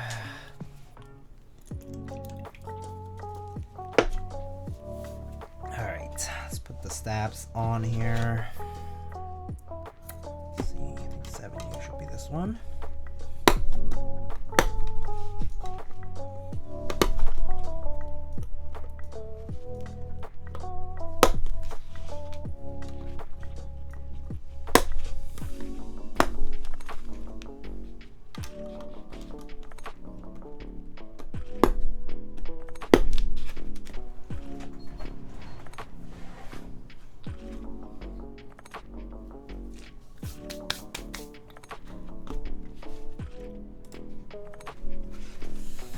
Realize I unplugged my board. I don't have something to type on. Yeah. I see.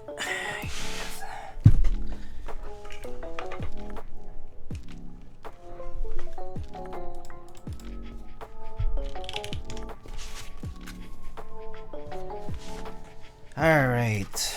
Let's see. Let's put this plate on. Start these stabs now.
We need more red themed caps? You think so?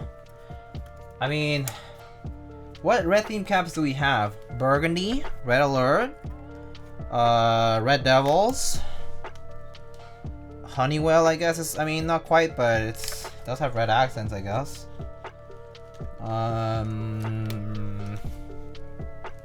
Hamon, yeah. Perestroika.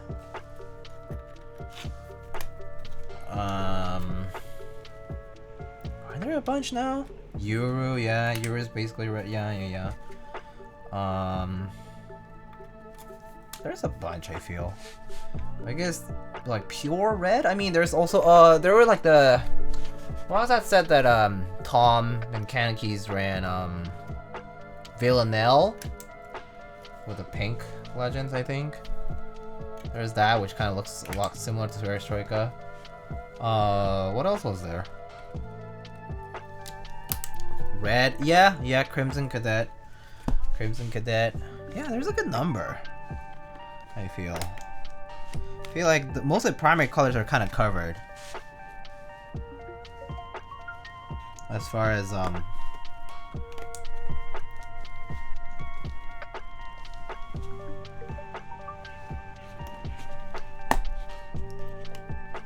guess they're just all out of stock.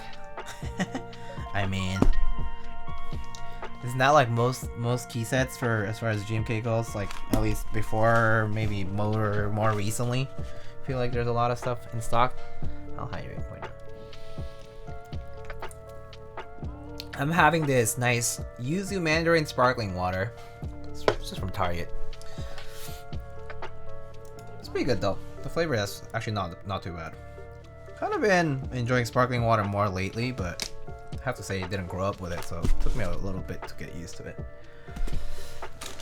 Not sure if you guys enjoy sparkling water a lot, but I definitely was not used to it until after I moved to the States, really.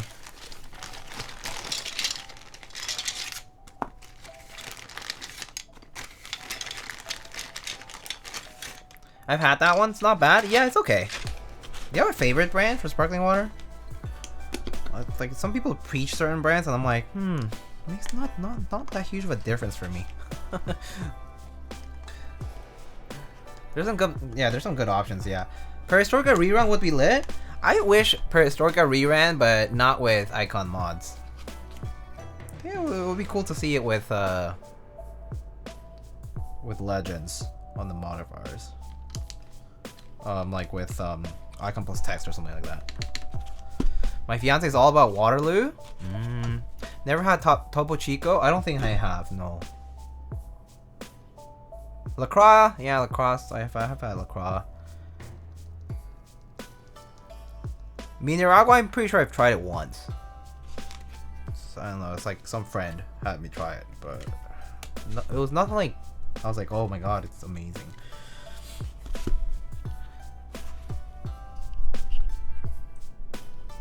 Usually go for the Spindrift stuff. That one has actual fruit in it though. Ooh. Like actual fruit, like flavor? Or is it like, does it have like chunks or something?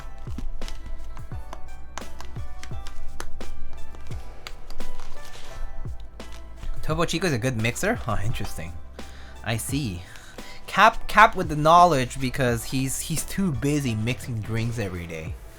You know, goes to work, comes back, mixing drinks all the time, drinking all the time, Mr. Kupo.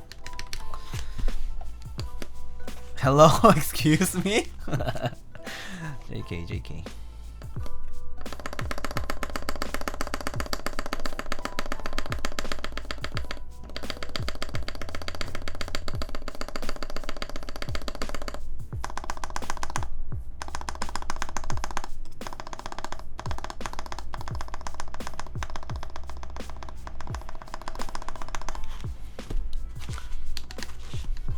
I never drink. I just like tea and water. Wait, really? You actually don't drink at all?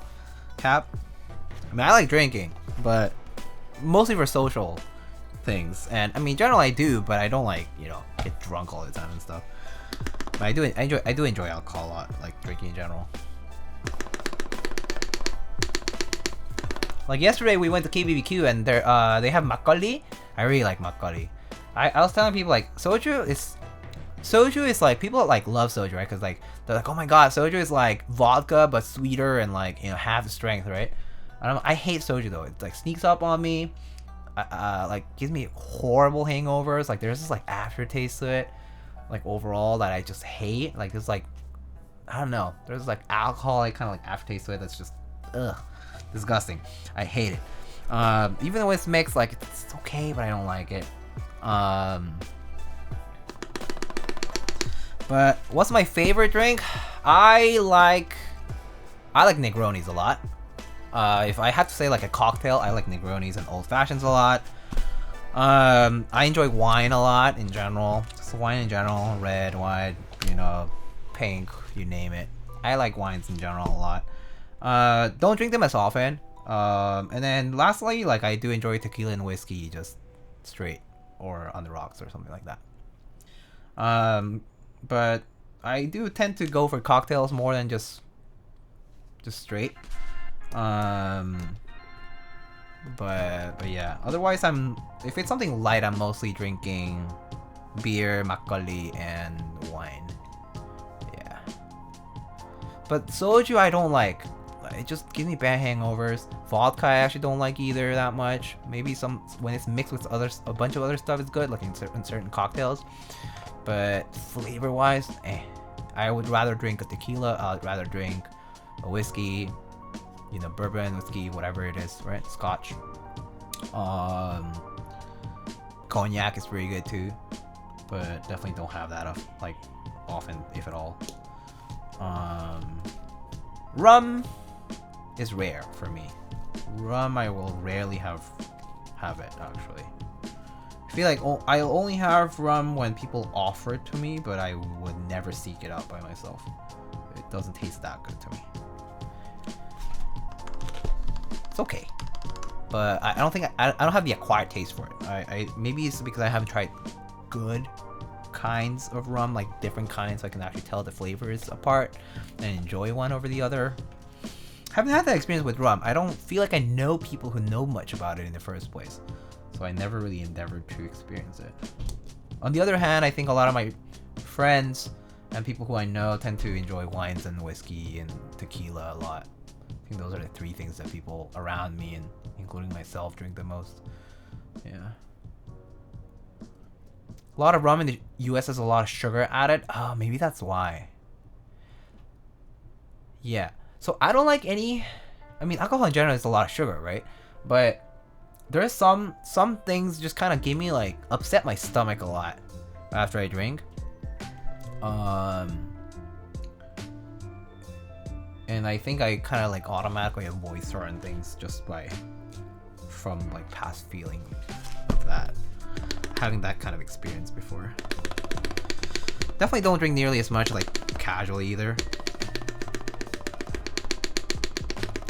But I'll never decline a good cocktail, you know? Like, I love going to a restaurant or a bar and having a cocktail. Like, that's awesome. I love having it with food. Makes the food taste better. You put yourself in a better mood. It's always a good time. But yeah, I would say I don't seek it out as much. Looking really sexy in that Tejo hoodie. Thank you.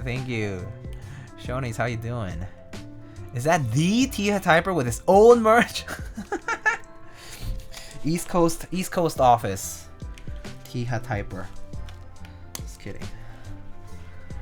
Hello guys, you guys checked out my Tia Types X RØDE NT merch. You can check out tehatypes.com/shop for remaining stock. Just kidding. Why do you try so hard to be Tia Types? Yeah, SMH. God, what a try hard. Stop doing push-ups and start talking more about Keycron.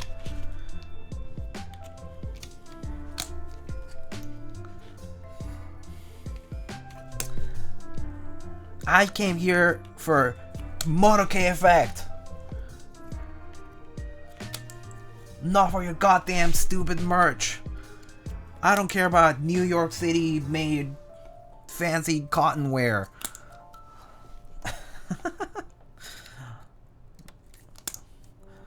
Man, some people. I'm sure Matt has a lot of fun with YouTube comments a lot of the time. I'm not sure if you... And Matt, do you ever get weird YouTube comments? Like, do you get them a lot? Do you feel like you get a bigger density of them? Or do you have a very nice and tame audience that is very constructive and, you know, will like say nice things on your videos? I'm kind of curious. Always when I talk to YouTubers, it's like, yeah, the commenters, man, the commenters. Always the comments. It's a trip.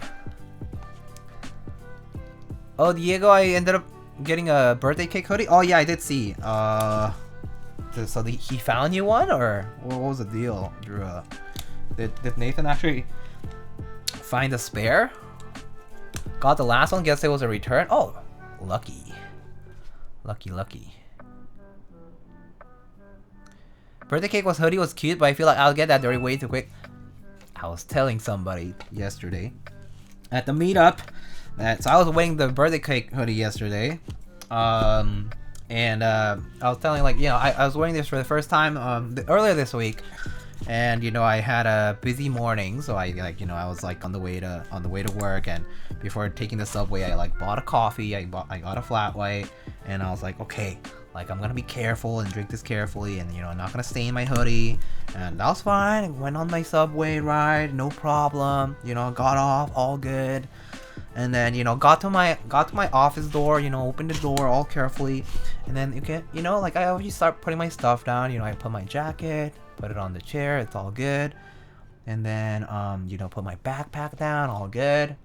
And then next thing, I have a tote, right? I have this tote that I carry, and the tote, like, sling is, like, you know, it's on my shoulder, and then it drops to my elbow area, and I had the cup of coffee, like, in my hand, and I was like putting it down, and it did that. So as I was doing that, the coffee splashed up on the hoodie. Literally right before I sat down. I was so pissed, dude. Obviously, I was like, so I obviously went to the bathroom and, you know, got some tissue or whatever, and like, you know, wet it with cold water and blotted it out, and you know, ended up just, you know, washing it off, and it was fine. Like, it washed up pretty easily because it was just coffee. It's just water soluble. But I was so pissed. I was like, man, I tried all morning being all careful, and like, obviously it's the last minute, but it tends to happen to me a lot. I feel like I guess I'm a messy eater, because I do tend to stain my clothes more often than I would like to, especially the stuff that I don't want to stain. But it always, some other time, I end up looking and I'm like, where did that stain even come from? Where did it come from? It just flies out of the lid? Yeah.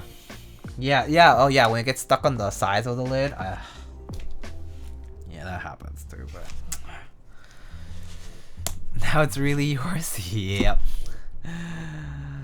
Now you can't flip it. Yeah, GG. No flip. Since now everybody's wearing Teha merch, I might find keyboard hobbies in the street from now on. Actually, I was also expecting to see more people out there with it and kind of be like, that person's into keyboards. Because obviously, like, when it comes to Teha types, like, everyone knows him, right? And so, like, I mean, you know, people must have, you know, a lot of people must have bought the merch too, because it's pretty cool. Like, it's nice color, it's very cute. So I've been like, this past week, I was like on the lookout in New York. I was like, oh, I wonder if there's a lot of people out there with it. Cause like, he did ship out like a few hundred orders already, and so. My Unicafeteria doesn't even give you lids. It's a light color clothing hazard. Oh no. You gotta drink like half of it so that you don't splash it on you.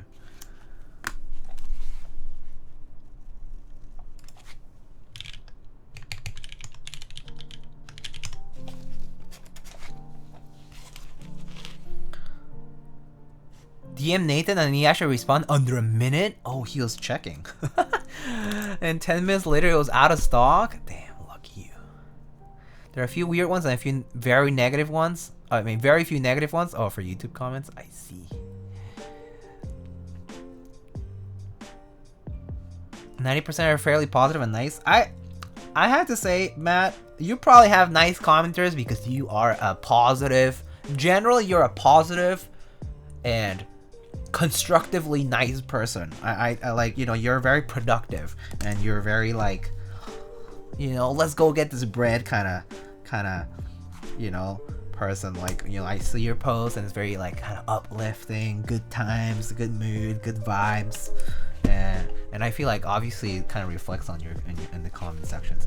But also, I mean, that said, you know, I also talk to some people who, you know, just have a bad time, maybe because they're like women in tech, or maybe because, you know, something like that, something that's opposite to what some people think it's normal, and it just fucking sucks being exposed to the public when it comes to that. But yeah, Diego is a hater, born a hater. Please, I am never toxic. Ever. Ever. Please. Me? Toxicity? Every morning. All the toxicity goes out, you know? Never. I'm never toxic. I'm a hate watcher, confirmed. I mean, certified. Diego builds silent Kegels, and that is objectively wrong in the minds of YouTube commenters. Facts. That is true. Gotta build everything with Cherry MX Blacks, which I already do anyway. That's hilarious. Wait, that's not it. It's this one.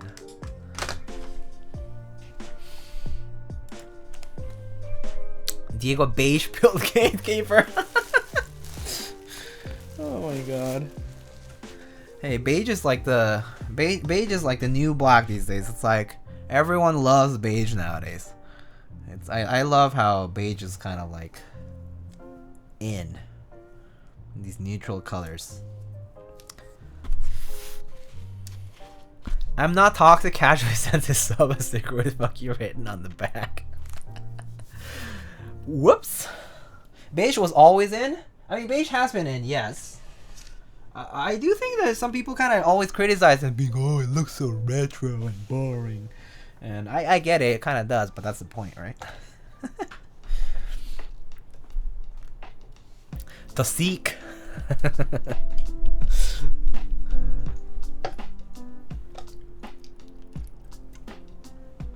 Diego not positive. I'm neutral. Maybe not positive. I have to say I'm not like the most like I'm a sunshine in people's lives. You know, I'm not like a social butterfly that's out there and be like, you know, pumping people up, giving pep talks and being like, today's gonna be a good day. No. If the day sucks, I just go out and say like, man, today fucking sucks, and honestly, fucking hate everything.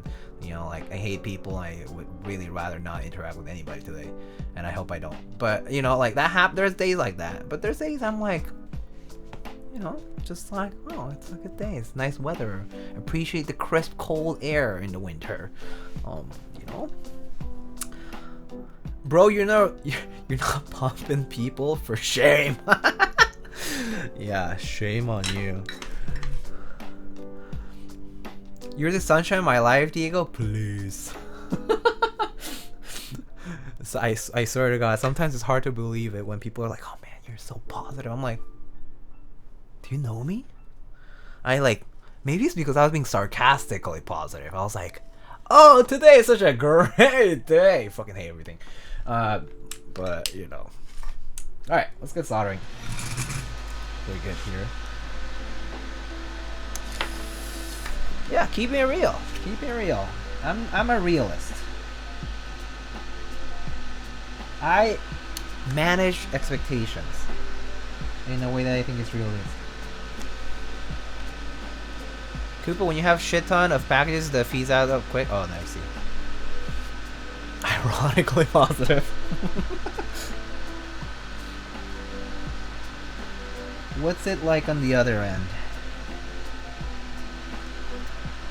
Well, I do think the general demeanor that I do give off, at least according to some of my friends, they tend to ask me like, "Are you pissed? Like, are you in a bad mood?" I'm like, "No, it's just kind of like resting bitch face, you know. Like, I'm not mad. I'm just kind of serious. I'm just not talking because I just don't have anything to say that is gonna contribute. So I just shut up and sit here and, you know, or like stand here and not say anything. It's not that I just don't have anything good to contribute, so I just don't say anything when it comes to some group settings. But that's happened a lot. People are like, "Oh, are you okay?" I'm like, "Are you like sad or angry?" I'm like, "No. I'm just keeping things to myself and not saying much because I don't have anything to say." Which is kind of strange because when I started streaming, I was kind of I had a hard time filling the space, like filling the gap, right? Because streaming is inherently such a weird activity. You are essentially talking to the wall and to the screen, and you know, to this mic that's here, and you know, like while reading chat, and sometimes there's a little delay, and it's effectively kind of like talking to yourself. You know, long monologue at times, because sometimes you have to like bring interesting topics or fill the gap, and I'm not very good at doing that. I don't have exciting IT horror stories like sometimes Alex does. Alex Otos sometimes has shared some really hilarious stories. And not much like that happens to me. Like, it's not like I don't have a public facing job per se. Like, I don't have a job that involves like customer service or retail right now. So not many stories of interacting with people that ends up in a funny interaction or in a frustrating interaction that's worth sharing. Rarely, actually, I would say.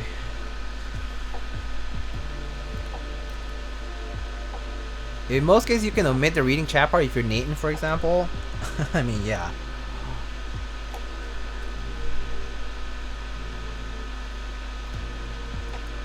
Diego, you share some golden stories? Oh. That reminds me of a golden speaking of golden stories, I remember that time we had a little bit of a hard time here on stream. And yesterday, Yeffy from Alchemy CNC was in town. He was in town and he handed me this thing, which is a keycap holder. It's right here. I forgot about this earlier because I was I'm gonna show this more during the AL6 stream, but this is the alu and brass keycap holder that Mr. Yeffy made. I'll show more details of this later, but this is a keycap holder sample. But look what I got. Look what I got, Nacho. Remember the time when we struggled taking this badge off from this little Artisan holder? Is that a new badge? Yeah. Yep, that's exactly what it is. I'm just gonna leave it there for now, because it actually sticks with the magnet. Is that puller going to group buy in stock? Yes, he will be producing these regularly. I will show like the internals and stuff later on once I talk to Yeffy about showing, like, once I get the board also with all the other alchemy stuff. But he's selling the AL6. He's doing the AL6 pre-order right now, which I believe Mr. Alex has already reviewed. But I will be building that on next week. So on the week of the 19th, that week before Christmas weekend, I will be building that board. So and I'll go over the internals of the board as well as the keycap holder. But yes, the keycap holder is something that he's been also advertising lately. And there's going to be an alu and brass one just like this one. The hammered brass coated. And then there's going to be one with all brass as well. So that's going to be like heavy. Kind of obviously impractical, but heavy. But yeah, that'll be also being sold. But yeah, he handed this one over because he happened to be at the meetup. So saves on having to ship it out later. What's this? IG alchemy.cnc.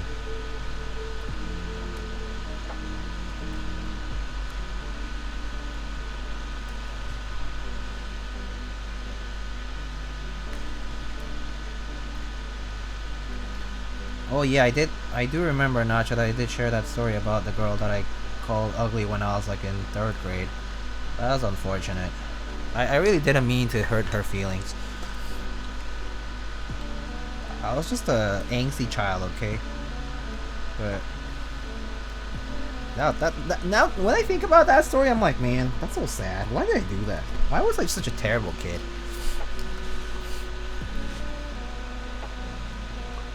If you drop this puller on the keyboard, rip. Yeah, that's exactly what I told. So Yeffy was asking me like, hey, do you want an alu like puller or do you want a brass keycap puller? I was like, I would not get a brass one. Why would I get a brass one? Like let's say you're pulling keycaps let's say you're pulling keycaps from MX Clears, and this shit slips on your hands, and it's brass, right? So it's harder than aluminum, so which most keyboards, like most custom keyboards, are made out of aluminum bodies, right? Drop that on the board, GG. That board gets dented. with your keycap puller of all things. I was like, no, I'm not getting a brass one. No way I'm getting a brass one. 3rd grade though, don't sweat it. I know.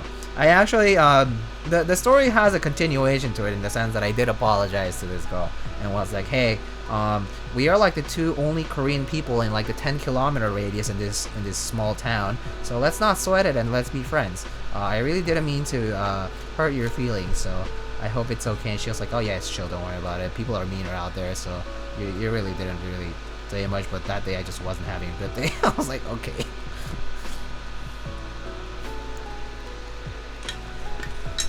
I'm even afraid to have the metal wires with the puller near a board. Yeah, I do agree with that. Sometimes I kind of feel like for the boards that have like really tight tolerances around the keycaps, like, or even like let's say you have like an Artisan that's a little bit like thicker and like they're kind of close to the edge of those like the like the edges here around the case, in the case, like sometimes I'm a little scared that that the metal puller wires might like scratch something up, but that's only like when it's really, really tight, which is not all the time, but some boards do tend to have really, really tight tolerances for that part, like on Escape, or like a TKL for example.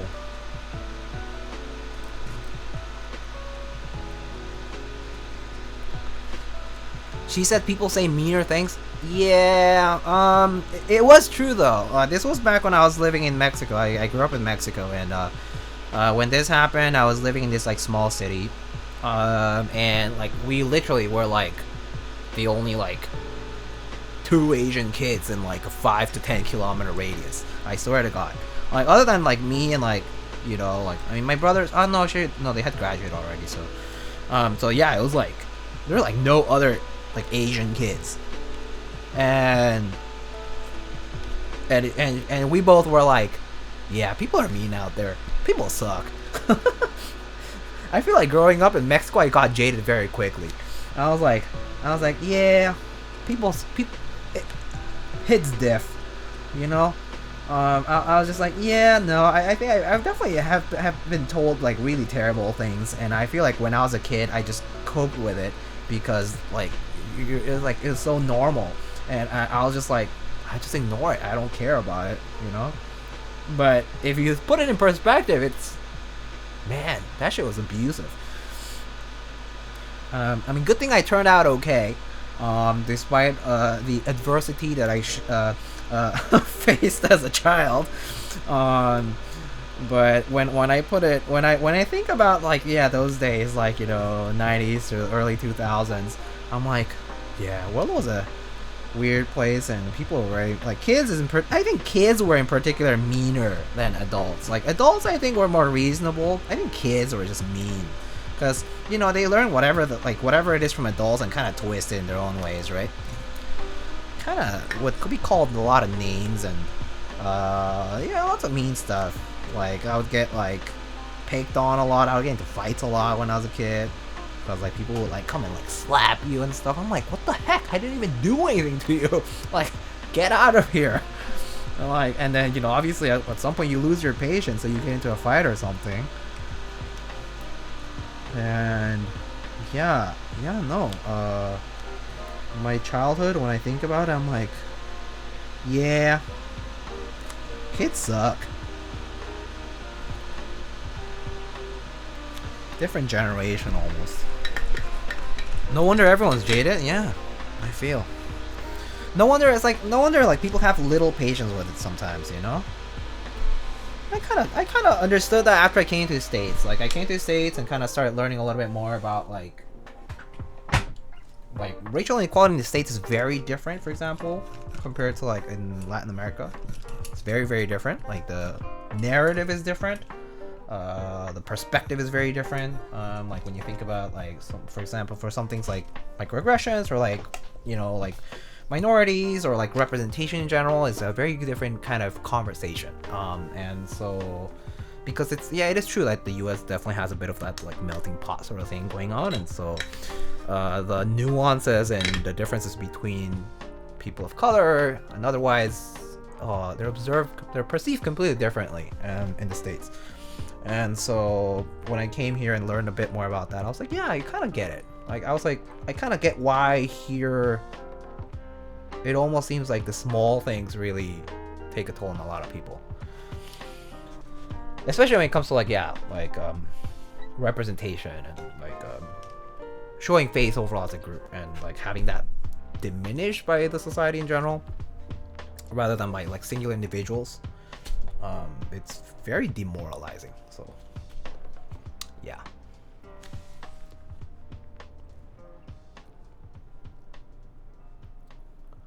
My dad said he was called El Meco. Wow. Damn, that's mean. Nicknames in Mexico are very mean. I know. I've been called a lot of different names. I don't think I need to share them all.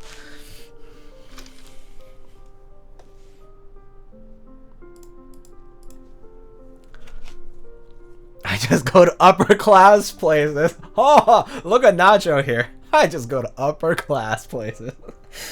I know exactly what Nacho is trying to say, but it's such a funny thing to say. I go to upper class places. I get it. Like I remember when I would go to like the mall, and it's like a nice mall, you know, like I definitely can't buy anything there. I just go there because it's nicer. But yeah. Diego, read my message. What? Wait, what is it? Drew, should I leak? Leak what? Or should Diego show it on stream? I see in the ban appeal tab that there's a guy that said some mildly racist shit last year in Spanish. Oh, they apologized? Oh, really? Let me check it out. Now I'm curious in the context of this conversation. Let me see. Let me go to my dashboard. Where's my dashboard? Dashboard. I need to go to my moderation tools, right?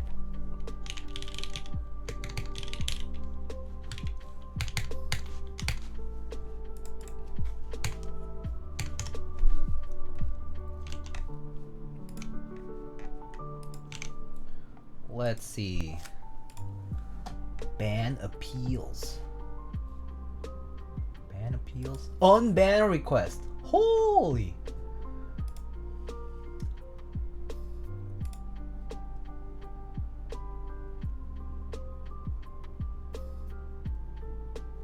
Oh, okay.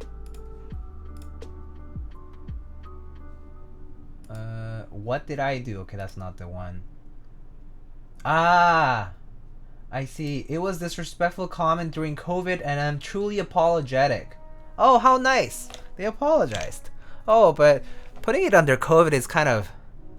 I mean, so what is this? Blame... It's like saying, I had an anti-Asian / Chinese sentiment because it was mid-COVID, but I'm gonna sign it under COVID because that's the excuse I get because it fed bad information to me. But so like, if it hadn't been COVID, you wouldn't have done it? I don't know about that.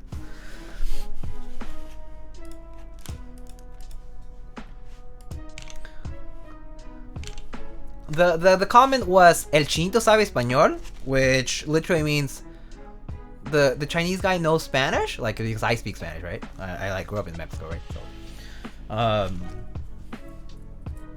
but that's like the same stuff I would hear when I was a kid all the time. They're like, "Oh, Chino habla español, wow!" Right? Like very, very normal. Wait, I was actually gonna plug this into a test. So that was very, very normal when I was a kid. Like I heard this all the time. All the time, right? They're like, wow, coreano, chino, japonés, habla español, wow, qué chingón, güey. A ver, enséñame tu pasaporte. They'll be like, you know, show me your passport. And, you know, I'm like, bro, why do you fucking care what my passport, like where my passport is from if I speak in Spanish? It's like, I know the language and that's about it. It's like, who cares? It's like, what? Alright, anyway. But that's exactly what they would say. And it's not like I don't hear it all the time, you know? Like, I do hear it often. Like, even like here in the States, like I speak Spanish when I go to, you know, like a Hispanic establishment or something. Like, people are like, whoa, you speak Spanish? You speak it really well. That's a nice way to put it. I think that's like a nice way to do it. It's like when someone tells you like, hey, you speak Spanish, you speak it really well, you have like no like accent, and it's really good, you know, like where are you learning, where you grew up. That's like genuine curiosity. That's really nice. Actually, that's like really sweet. When people are like kind of curious more about like your background and all that kind of stuff. But otherwise, I don't know. I don't know. Yeah.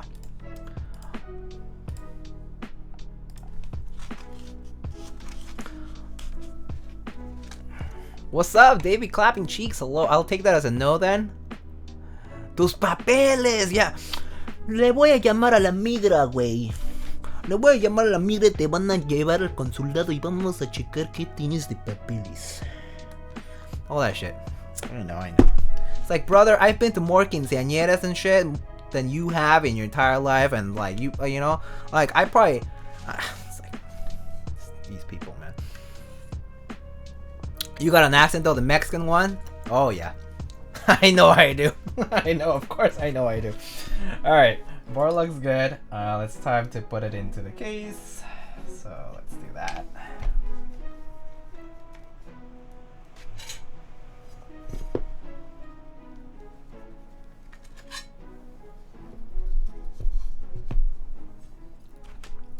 Tacos are in my blood, homie. Yep. Oh man. When I think back, like kind of like how I grew up and like all the things that people would say around us, like with my brothers and myself, it's just kind of funny. I kind of laugh about it. I'm like, man, like yeah, it was mean and all, but it's like I just kind of took that in and was like, whatever, okay. So I mean, like between my friends, like people still call me like, oh, you Chino or like whatever, right? I didn't care back in the day. I think I started caring more after I moved to the States, which is kind of funny. Or actually, more so when I was in high school and I started being more conscious about it. And I was like, I like my heritage, and like I want to be assigned to what, like, you know, where my heritage is from, and you know, I am also Mexican, so I want that to be respected in its own way. But yeah. How do you like the Teja hoodie? Oh, God Goodies is really nice. One thing for sure is really warm. It's very thick. It's nice thick cotton. It's very comfy on the inside. It's kind of nice and fuzzy. The texture is just really soft. It's just all cotton, really soft. The little embroidered logo part is like you can't really feel it because the cotton is so like thick. Like the overall hoodie is very thick, so you can't feel like across like past like this chest part.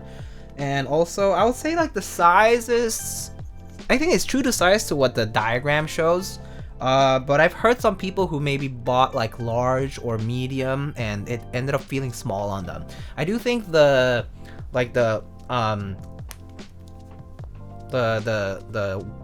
width on the chest is a bit narrower than some people might expect from like unisex sizing. Just make sure you take a look at the size chart and make sure that your other clothing is comparable to that.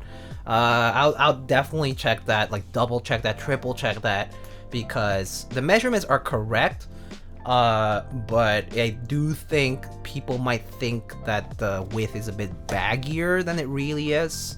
But for me, like I normally wear small. Like if I go to Uniqlo, if I go to other places, I buy small and it's perfectly comfortable. But I bought medium because I wanted a slightly baggier fit, and this was perfect for me. Like this, it still is a baggier fit, but it is nice. It's comfortable. I would recommend sizing up personally. I think sizing up is the safest bet for sure. Yeah, I actually think wearing this in a slightly more baggy kind of way is way more comfortable due to the fact that this is like this nice thick cotton, and it will feel very comfortable wearing it. So yeah, if you usually buy small, I'll just get medium. You can even get large. I mean, I actually do have a large Ronin hoodie, and that one is super baggy. But I like it still. Like, it definitely does not fit me as far as like it is a pretty large hoodie. Like it definitely, like the shoulders definitely droop a lot more and all that, but it's pretty comfortable nonetheless. Yeah.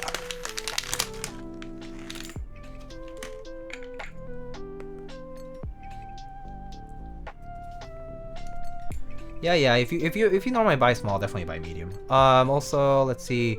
Yo, we have the same color water bottle, but I have the 64-ounce one. Oh, really? I bought this on sale. This is the new limited edition hydro flask that came in this like ombre aurora color. It's like kind of like violet to blue. Very nice.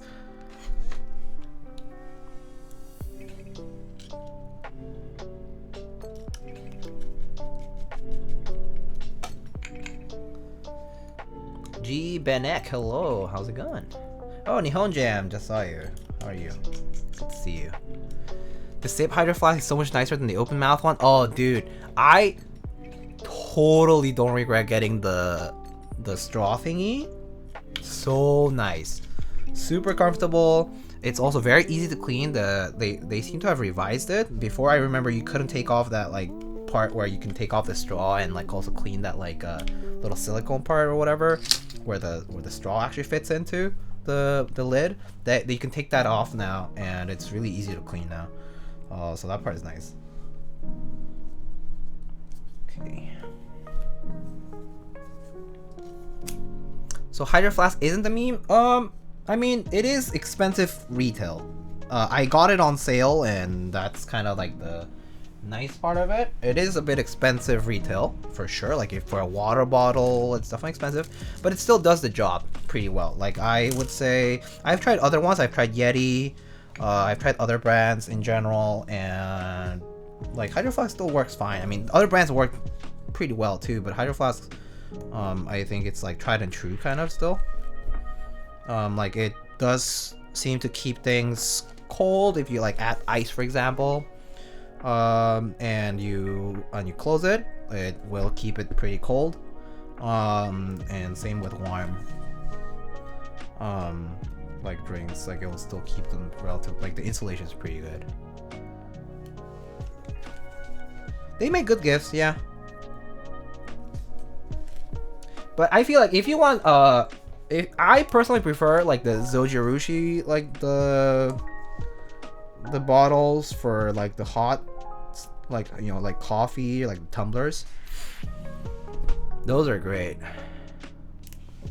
Can't relate, I only drink room temperate water. Yeah, I drink a lot of both actually. I sometimes drink warm water or something, but I tend to drink more cold water than warm water. So usually it's like, yeah, room temp or cold for me, for water. For other stuff, like for example, sometimes I like will pour like tea, like hot tea, and that will be nice to keep warm. I hate room temp. I don't hate it. It's okay. Kind of got used to it. Yeah.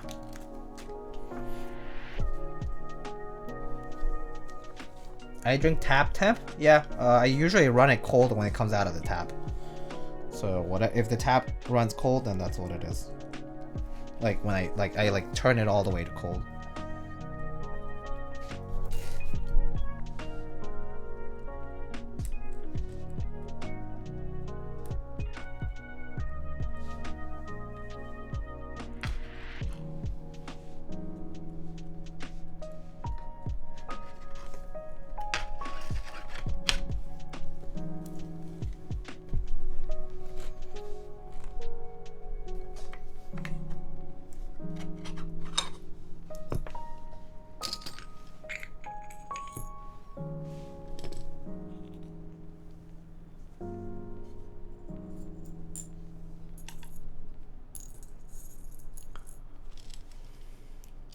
If you want some good water bottles, just go on Amazon Japan. You'll get a lot of choices for pretty cheap. This is like the quintessential I live in Asia comment.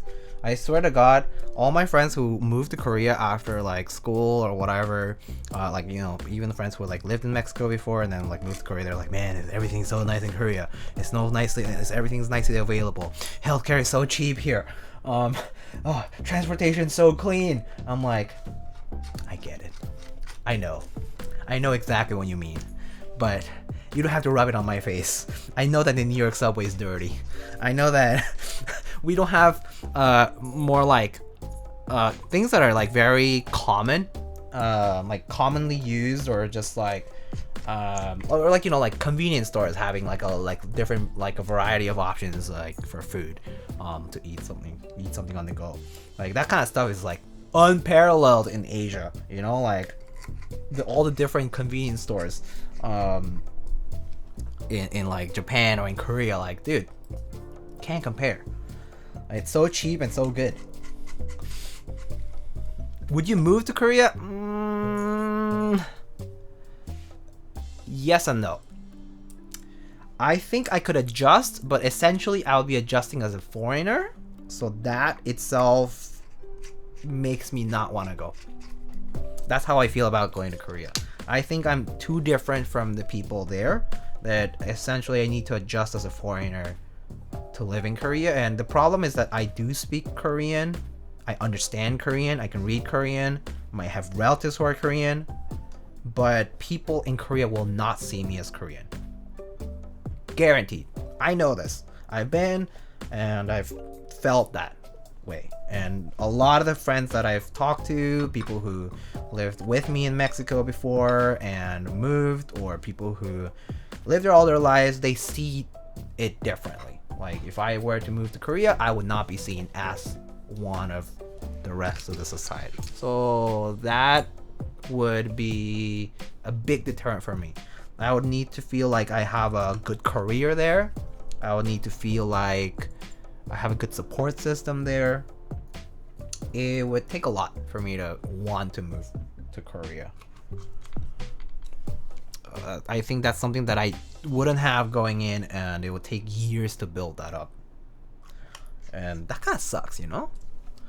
So yeah, I think the answer is like probably not. Probably not. Yeah. It feels like shit. Yeah, it does feel like shit. It feels like you should belong because your heritage is from there, right? Like my parents are from there. They lived their entire lives there. I have grandparents. I mean, my grandparents mostly passed away. I have my grandmas there, and my aunts and uncles, and all my cousins are there. They work there. They've been there their entire lives, all that stuff. But if I go to Korea, I would be treated differently from them. And even my family, essentially. I mean, like, it's just like a societal thing. It's like you just are different. You might have an accent. Your Korean might not be as good. You obviously did live your entire life somewhere else, so you don't know certain things, like kind of like unspoken rules almost. So yeah, you might speak the language, read it, all that, but it's not enough. It's never enough. Is it mainly a looks-based thing or accent? No, it's everything. Mannerisms, things that you might not know that are like normal there, like yeah, like things that might be new to you, then they might notice, and they're like, why did you know this? It's just like a societal norm thing, yeah, for sure. Like God Goodies is right. Like that's exactly what it is.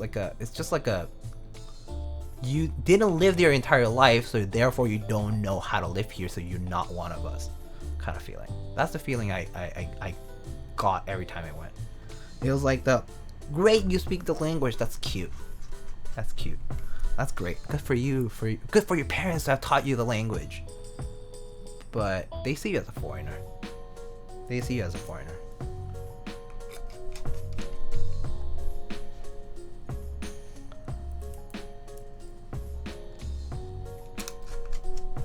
I think that's the main part that I think would be the hardest thing to overcome if I were to move somewhere like Korea. Yeah.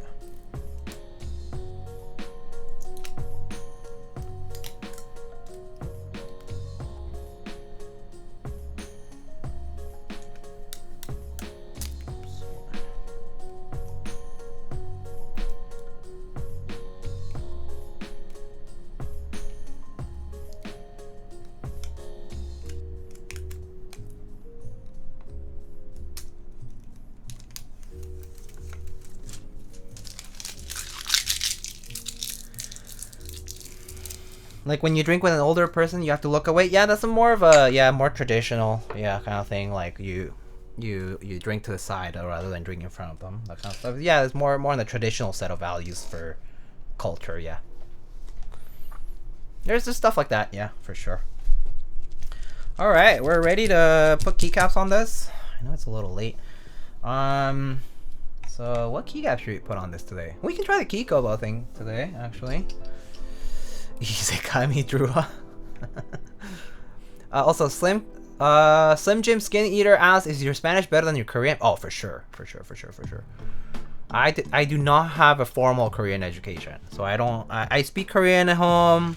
I can speak with friends. I can read it. I understand it. I can watch the news or whatever. But I'm not formally educated in Korean. Like, I never went to school and had a Korean class. I learned it from my parents. I learned it from books, things like that. But I never really learned it from like a textbook style of education.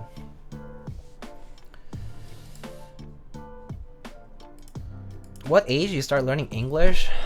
I started learning, like, technically I started learning like around like somewhere in the middle of elementary school. But I would say I really so the basic was like I learned like there's this song in Spanish that goes like pollito, chicken, gallina, hen, lápiz, pencil y pluma, pen, ventana, window y puerta, door, something like that. Anyway, I learned like those, like, you know, like word to word, like little like songs. I learned like the car is blue and the dog is brown, kind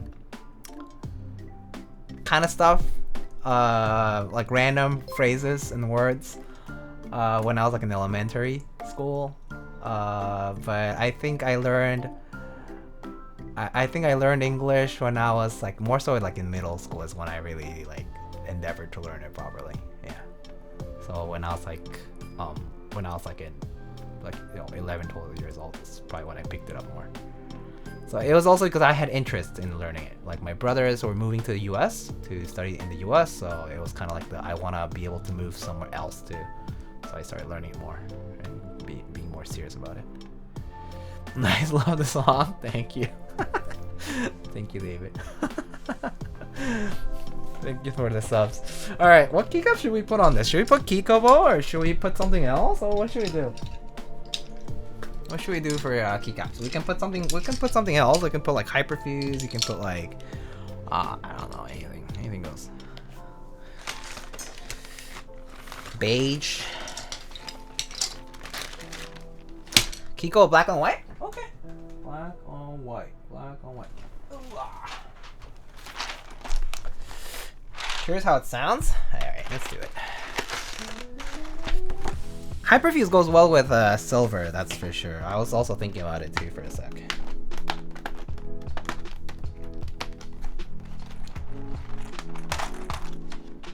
Kiko black on white.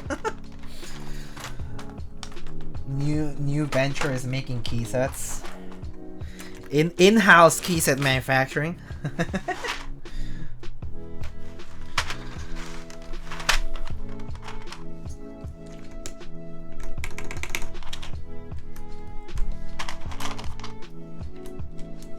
Oh, these trays are nice though. I do like the trays here.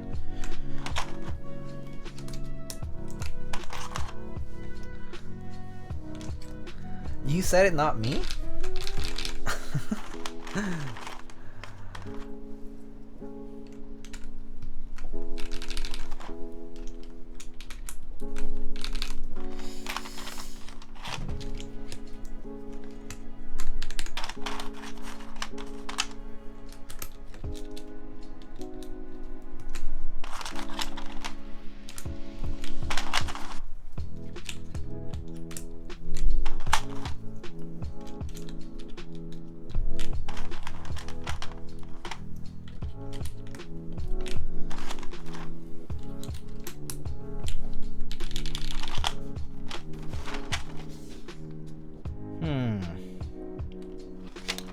The bottom row mods for the accents.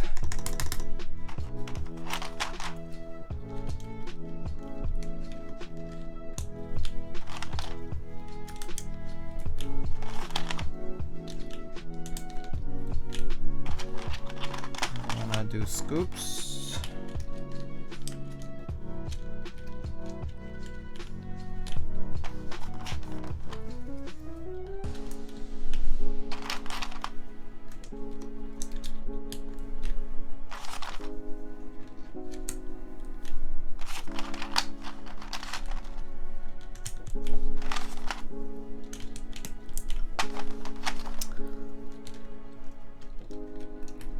Those artisans, thank you, review.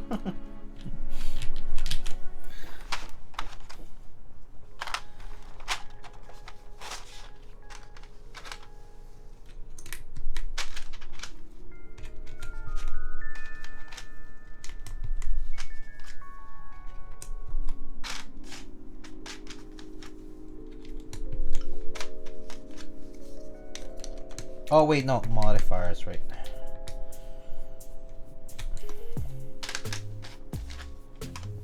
Okay, so this guy.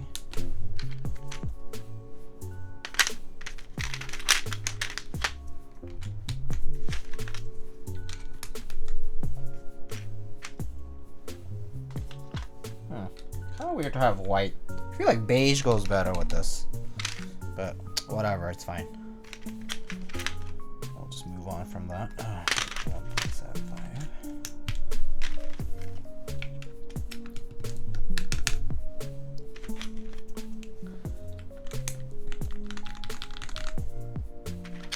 Put some artisans on the here and there, I think. Have an idea what to get for that. So I'm actually building this board for our friends over at Omniclectic.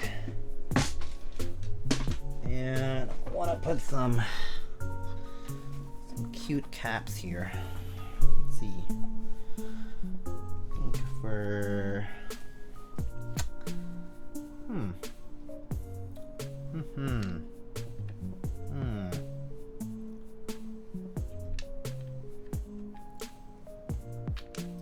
maybe I'll do the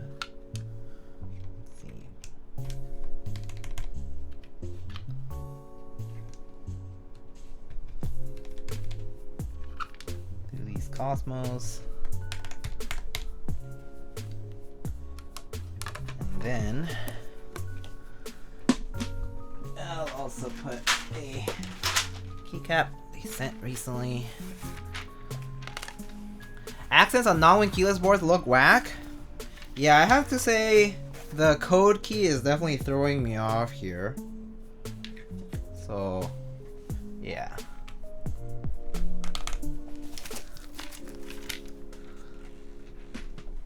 I wish they offered beige Kikobo instead of black and white. That would be cool. How about no code, just win keyless? Actually, do you guys know if the actually wait, does the Mint Dolge CRP have any win key fill-ins? No, they don't. Nope. Oh well. That's too bad. Kind of looks a little whack, but that's fine. Alright, let's try it out.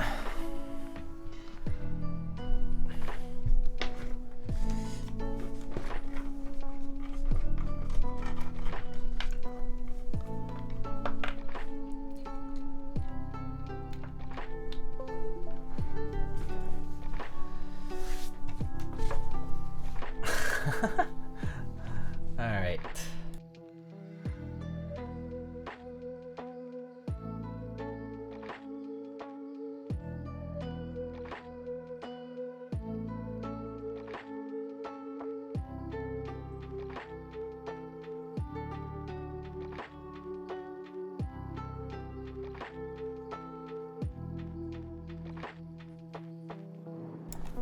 Okay, so Artisan win key.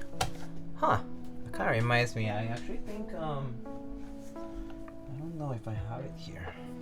That's too bad. I thought I had a function key around here, but don't see it, the colored one. Oh well, it's okay. Can you really have too much beige? I don't think so. There's never enough beige, I feel. Alright, let's try this out, guys. So today we have a GAF 910 here with Gateron Hippo switches. These are the switches that Kinetic Lab sells. These are with Kikobo black on white.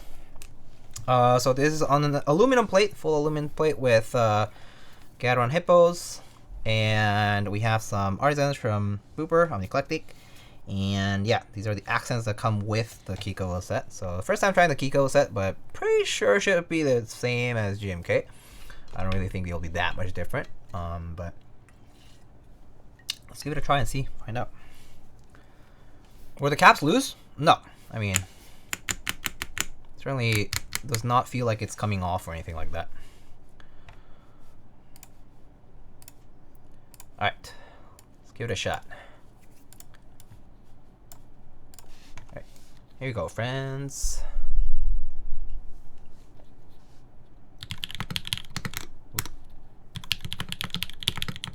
Oh.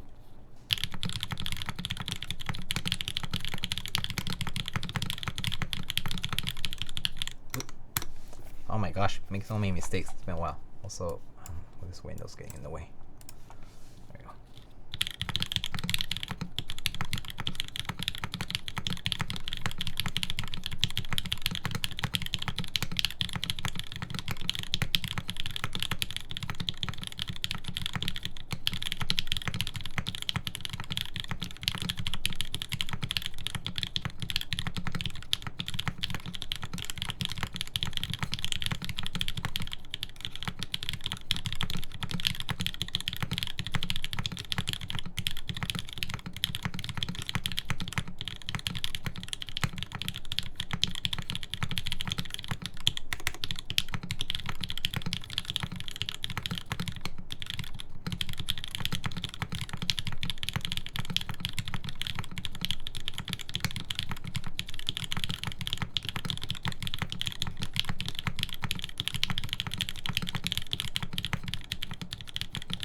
Are these long poles? No, these are not long pole.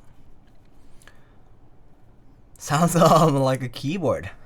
That's some thud. Yeah. It's very the spacebar sounds very deep, right? It's very deep sounding spacebar here. I think Keykobo is the best. Yeah, it's very nice. That's for sure. Keyboards are kind of too quiet. They're definitely on the quieter side. Yeah. I think it's probably because of the material, right? I think they use the ultra high molecular polyethylene, right, for the stem. All right, here are the mods though.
And that's it.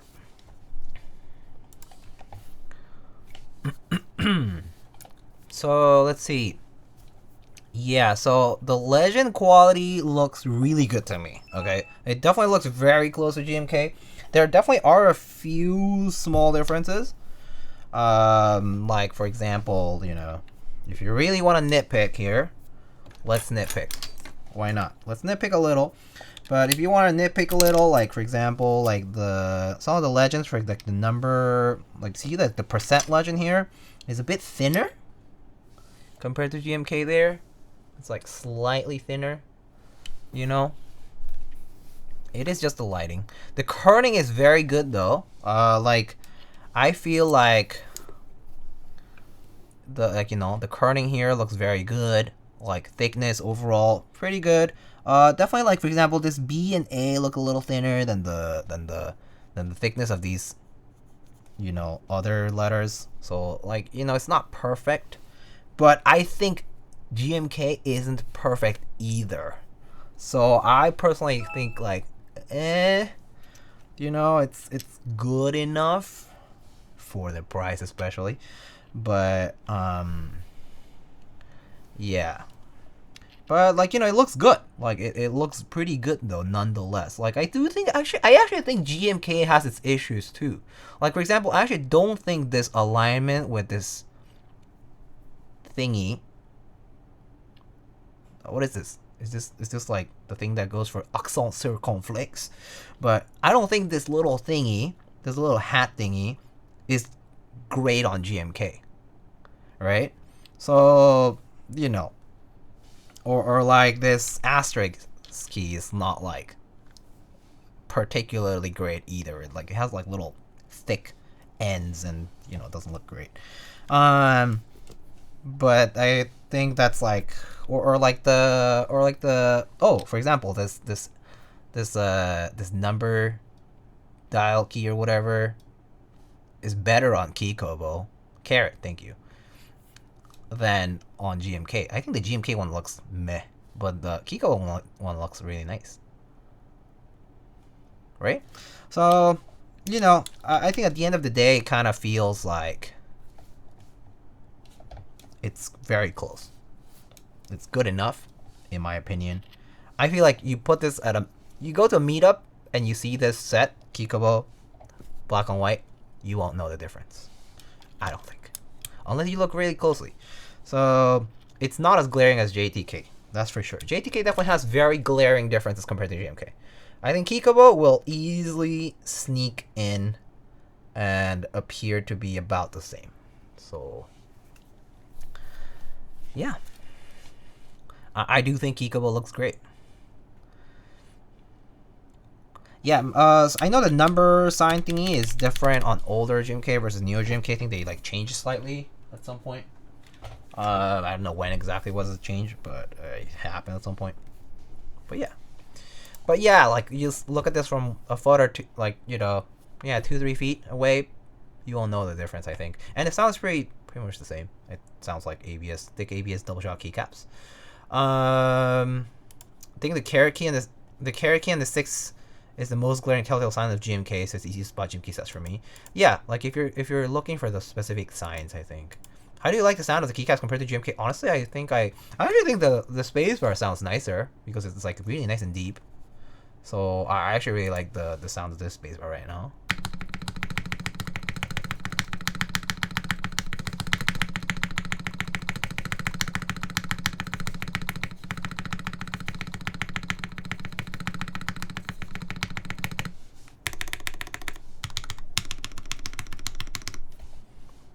Didn't know they changed it? Yeah, number key here. It's like wider, sort of like longer rather, horizontally.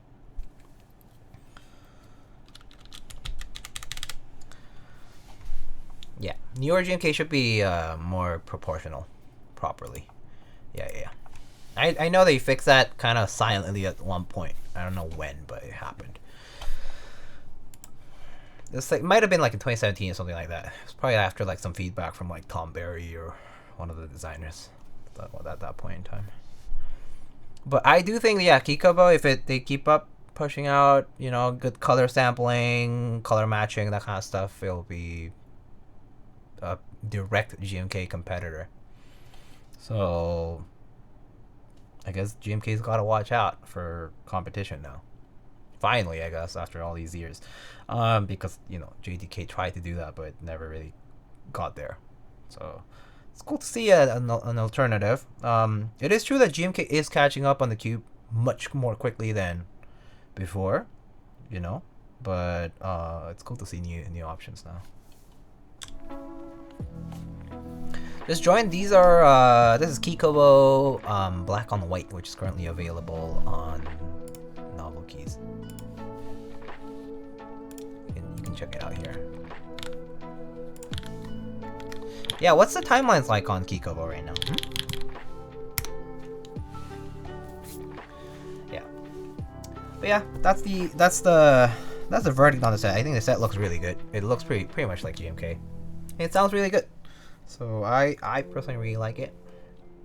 But yeah.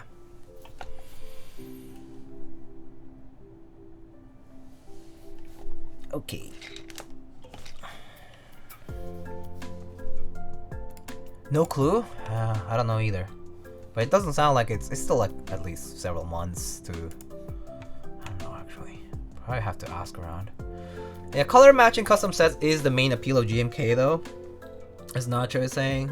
So probably need to see how that turns out over time. Like if they're really good at color matching stuff, like if you send them RALs and Pentones and whatever and they're good at it, that will be the direct competition with GMK. Because if the pricing is about the same, even with custom colors, let's say, and if they start adding things like R5, if they start adding things like, I mean, they already have compatibility for like the Spacebars, for example, like 3U and R5 and more legends, like, you know, like changing that Backspace legend for the 1.5U one. Yeah, they'll compete directly. But we'll see. We'll see. These are still standard colors. They pretty much are using GMK sets for a reference, I feel. Triple shot would be a game changer, yeah, because JTK does that, but GMK doesn't, but JTK's quality is also so yeah. Many things to consider, but it'll be, I think it'll take some time still for us to know whether it's a direct competitor, but it's still very, very good. Pretty much sounds like GMK too.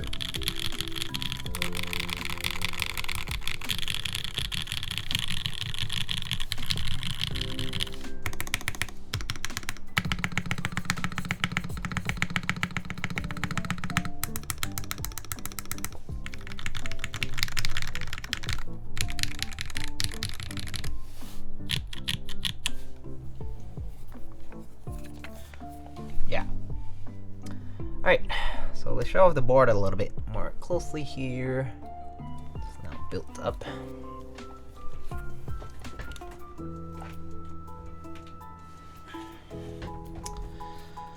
Do they have R5 and print screen scroll lock pause break their keys are in cringe though? I don't know. I don't know. Alright, so here is our board today.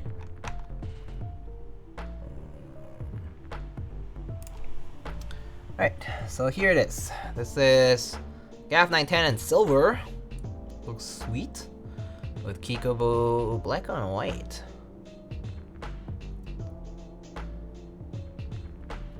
Very nice though. Looks great, honestly. Yeah, I really like how this looks. But I might change it for Hyperfuse here on the set for pictures later. I don't know. We'll see. Here's the back. Oh, sorry about my dirty hands here. Put my hands all over the weight today. There's the weight. Side profile. I was thinking of redeeming Hyperfuse. Yeah, I kind of thought of it too, because it was silver. But, yeah.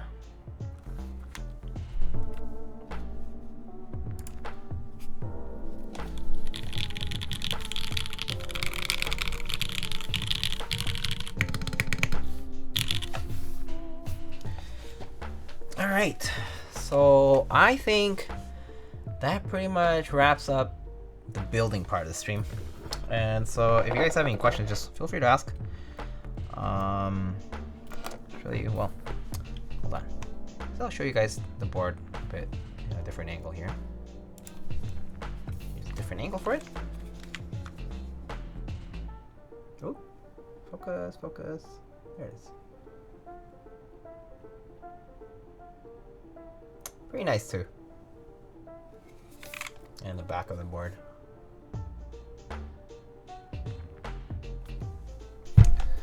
Alright. Classy, sounds good. Have a good one. Have a good night. Alright. So I guess I should, let's see, probably tell you guys that tomorrow night, I will be building the single KBD Mono K run Jaguar V2 prototype. I'll be building that tomorrow at 7 p.m. Eastern time. For those in Singapore, that's going to be 8 a.m. kind of early. What color should be one of the other colors that's not the purple that Alex built, probably. Silver, probably. Probably wind keyless. And yeah. So you'll see that tomorrow at 7. Other than that, I have other products to show later on this week. We have the Ikigai fragment cases, Artisan cases I have to show too. Alex showed one of them as well. He's been taking pictures of it recently. I saw that he put a reel that looked pretty neat. So the Ikigai fragment, Artisan cases as well. That's coming up, I think, later this week, probably on Tuesday. Middle of the day, I think, for that, because I do have the day free. And I have plans for the evening. And then I have some other, and then I have a few client builds. And then eventually I'll also be building the Vertex Art 60 at some point. And then the AL6 sometime next week. From Yeffi Alchemy CNC. And then I'll probably focus on maybe doing some personal builds later on. But yeah, that's pretty much what I have panned out for the month of December. And then I'll probably take a little break for the holidays. And yeah, that probably should be it until the end of the year at least. And then for those who have been waiting for commissions to reopen, I do plan on reopening them. Very good chance I'll reopen them after I'm done with personal builds and stuff. So probably at the end of the month, if not, probably I'm thinking early next year, like 2023. Probably in January, I'll probably reopen commissions. So yeah. Right, yeah. Keep yourselves posted by joining the Discord. I do announce things over there in the announcements channel, so you can, you know, get yourself pinged for any sponsor news and of course for live pings and notifications. But yeah, other than that, you know, if you don't follow me on social media, do that. And if you haven't checked out the sponsors, you can check them out with exclamation sponsors, and all the listed links. I mean, all the links are listed over there too. So that's all I got. Subathon when? Whenever I get to do all those personal builds. It'll be like a build-a-thon. That'll be the subathon probably. I'll do a list of prices. And you know, I'll have like key sets, S-mats, switches, random stuff, right? To give away. And I'll do that when I'm ready. Soon. I think like in the next month or so. I mean, or maybe later this month actually, if I manage to have enough free time to do all that, to prep. Yeah, if I manage to prep a lot of stuff, then probably end of the month. If not, you'll see me doing it sometime early next year. Yeah. Is anybody streaming right now? I don't know. It's been a while since I streamed, so I don't know who's active lately. So let's see here.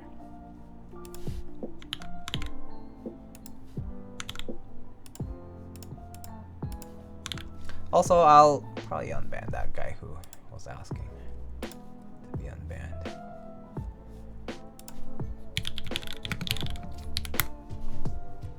How do you search for...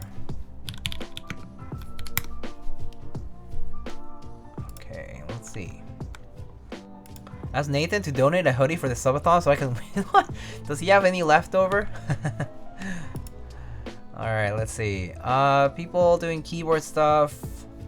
I see Starfire Penguin is doing a QK60. I see not many people doing keyword stuff today. Issy 83 live right now. Not many keyword people today actually on right now. It's kind of late too, but Ksoft, MT and KBD. Someone doing a Wooting 60, Pingu Pings. And then I don't think I see anybody else right now. We can go raid Starfire Penguin. I think it's been a while since I raided them. But yeah, alright friends. I'm gonna call it a night here. It's kind of late. I'll see you guys tomorrow. I'll see you guys tomorrow night. But until then, take care. And I'll see you more often this week, probably. So, yeah. Take it easy, y'all. Let's go raid Starfire Penguin. Okay. Let's do a raid message here. The Lightning Cord Association of chatting members and Twitch chat participants would like to send a cordial message on this raid. Happy salutations and happy holidays. Meow go chatting.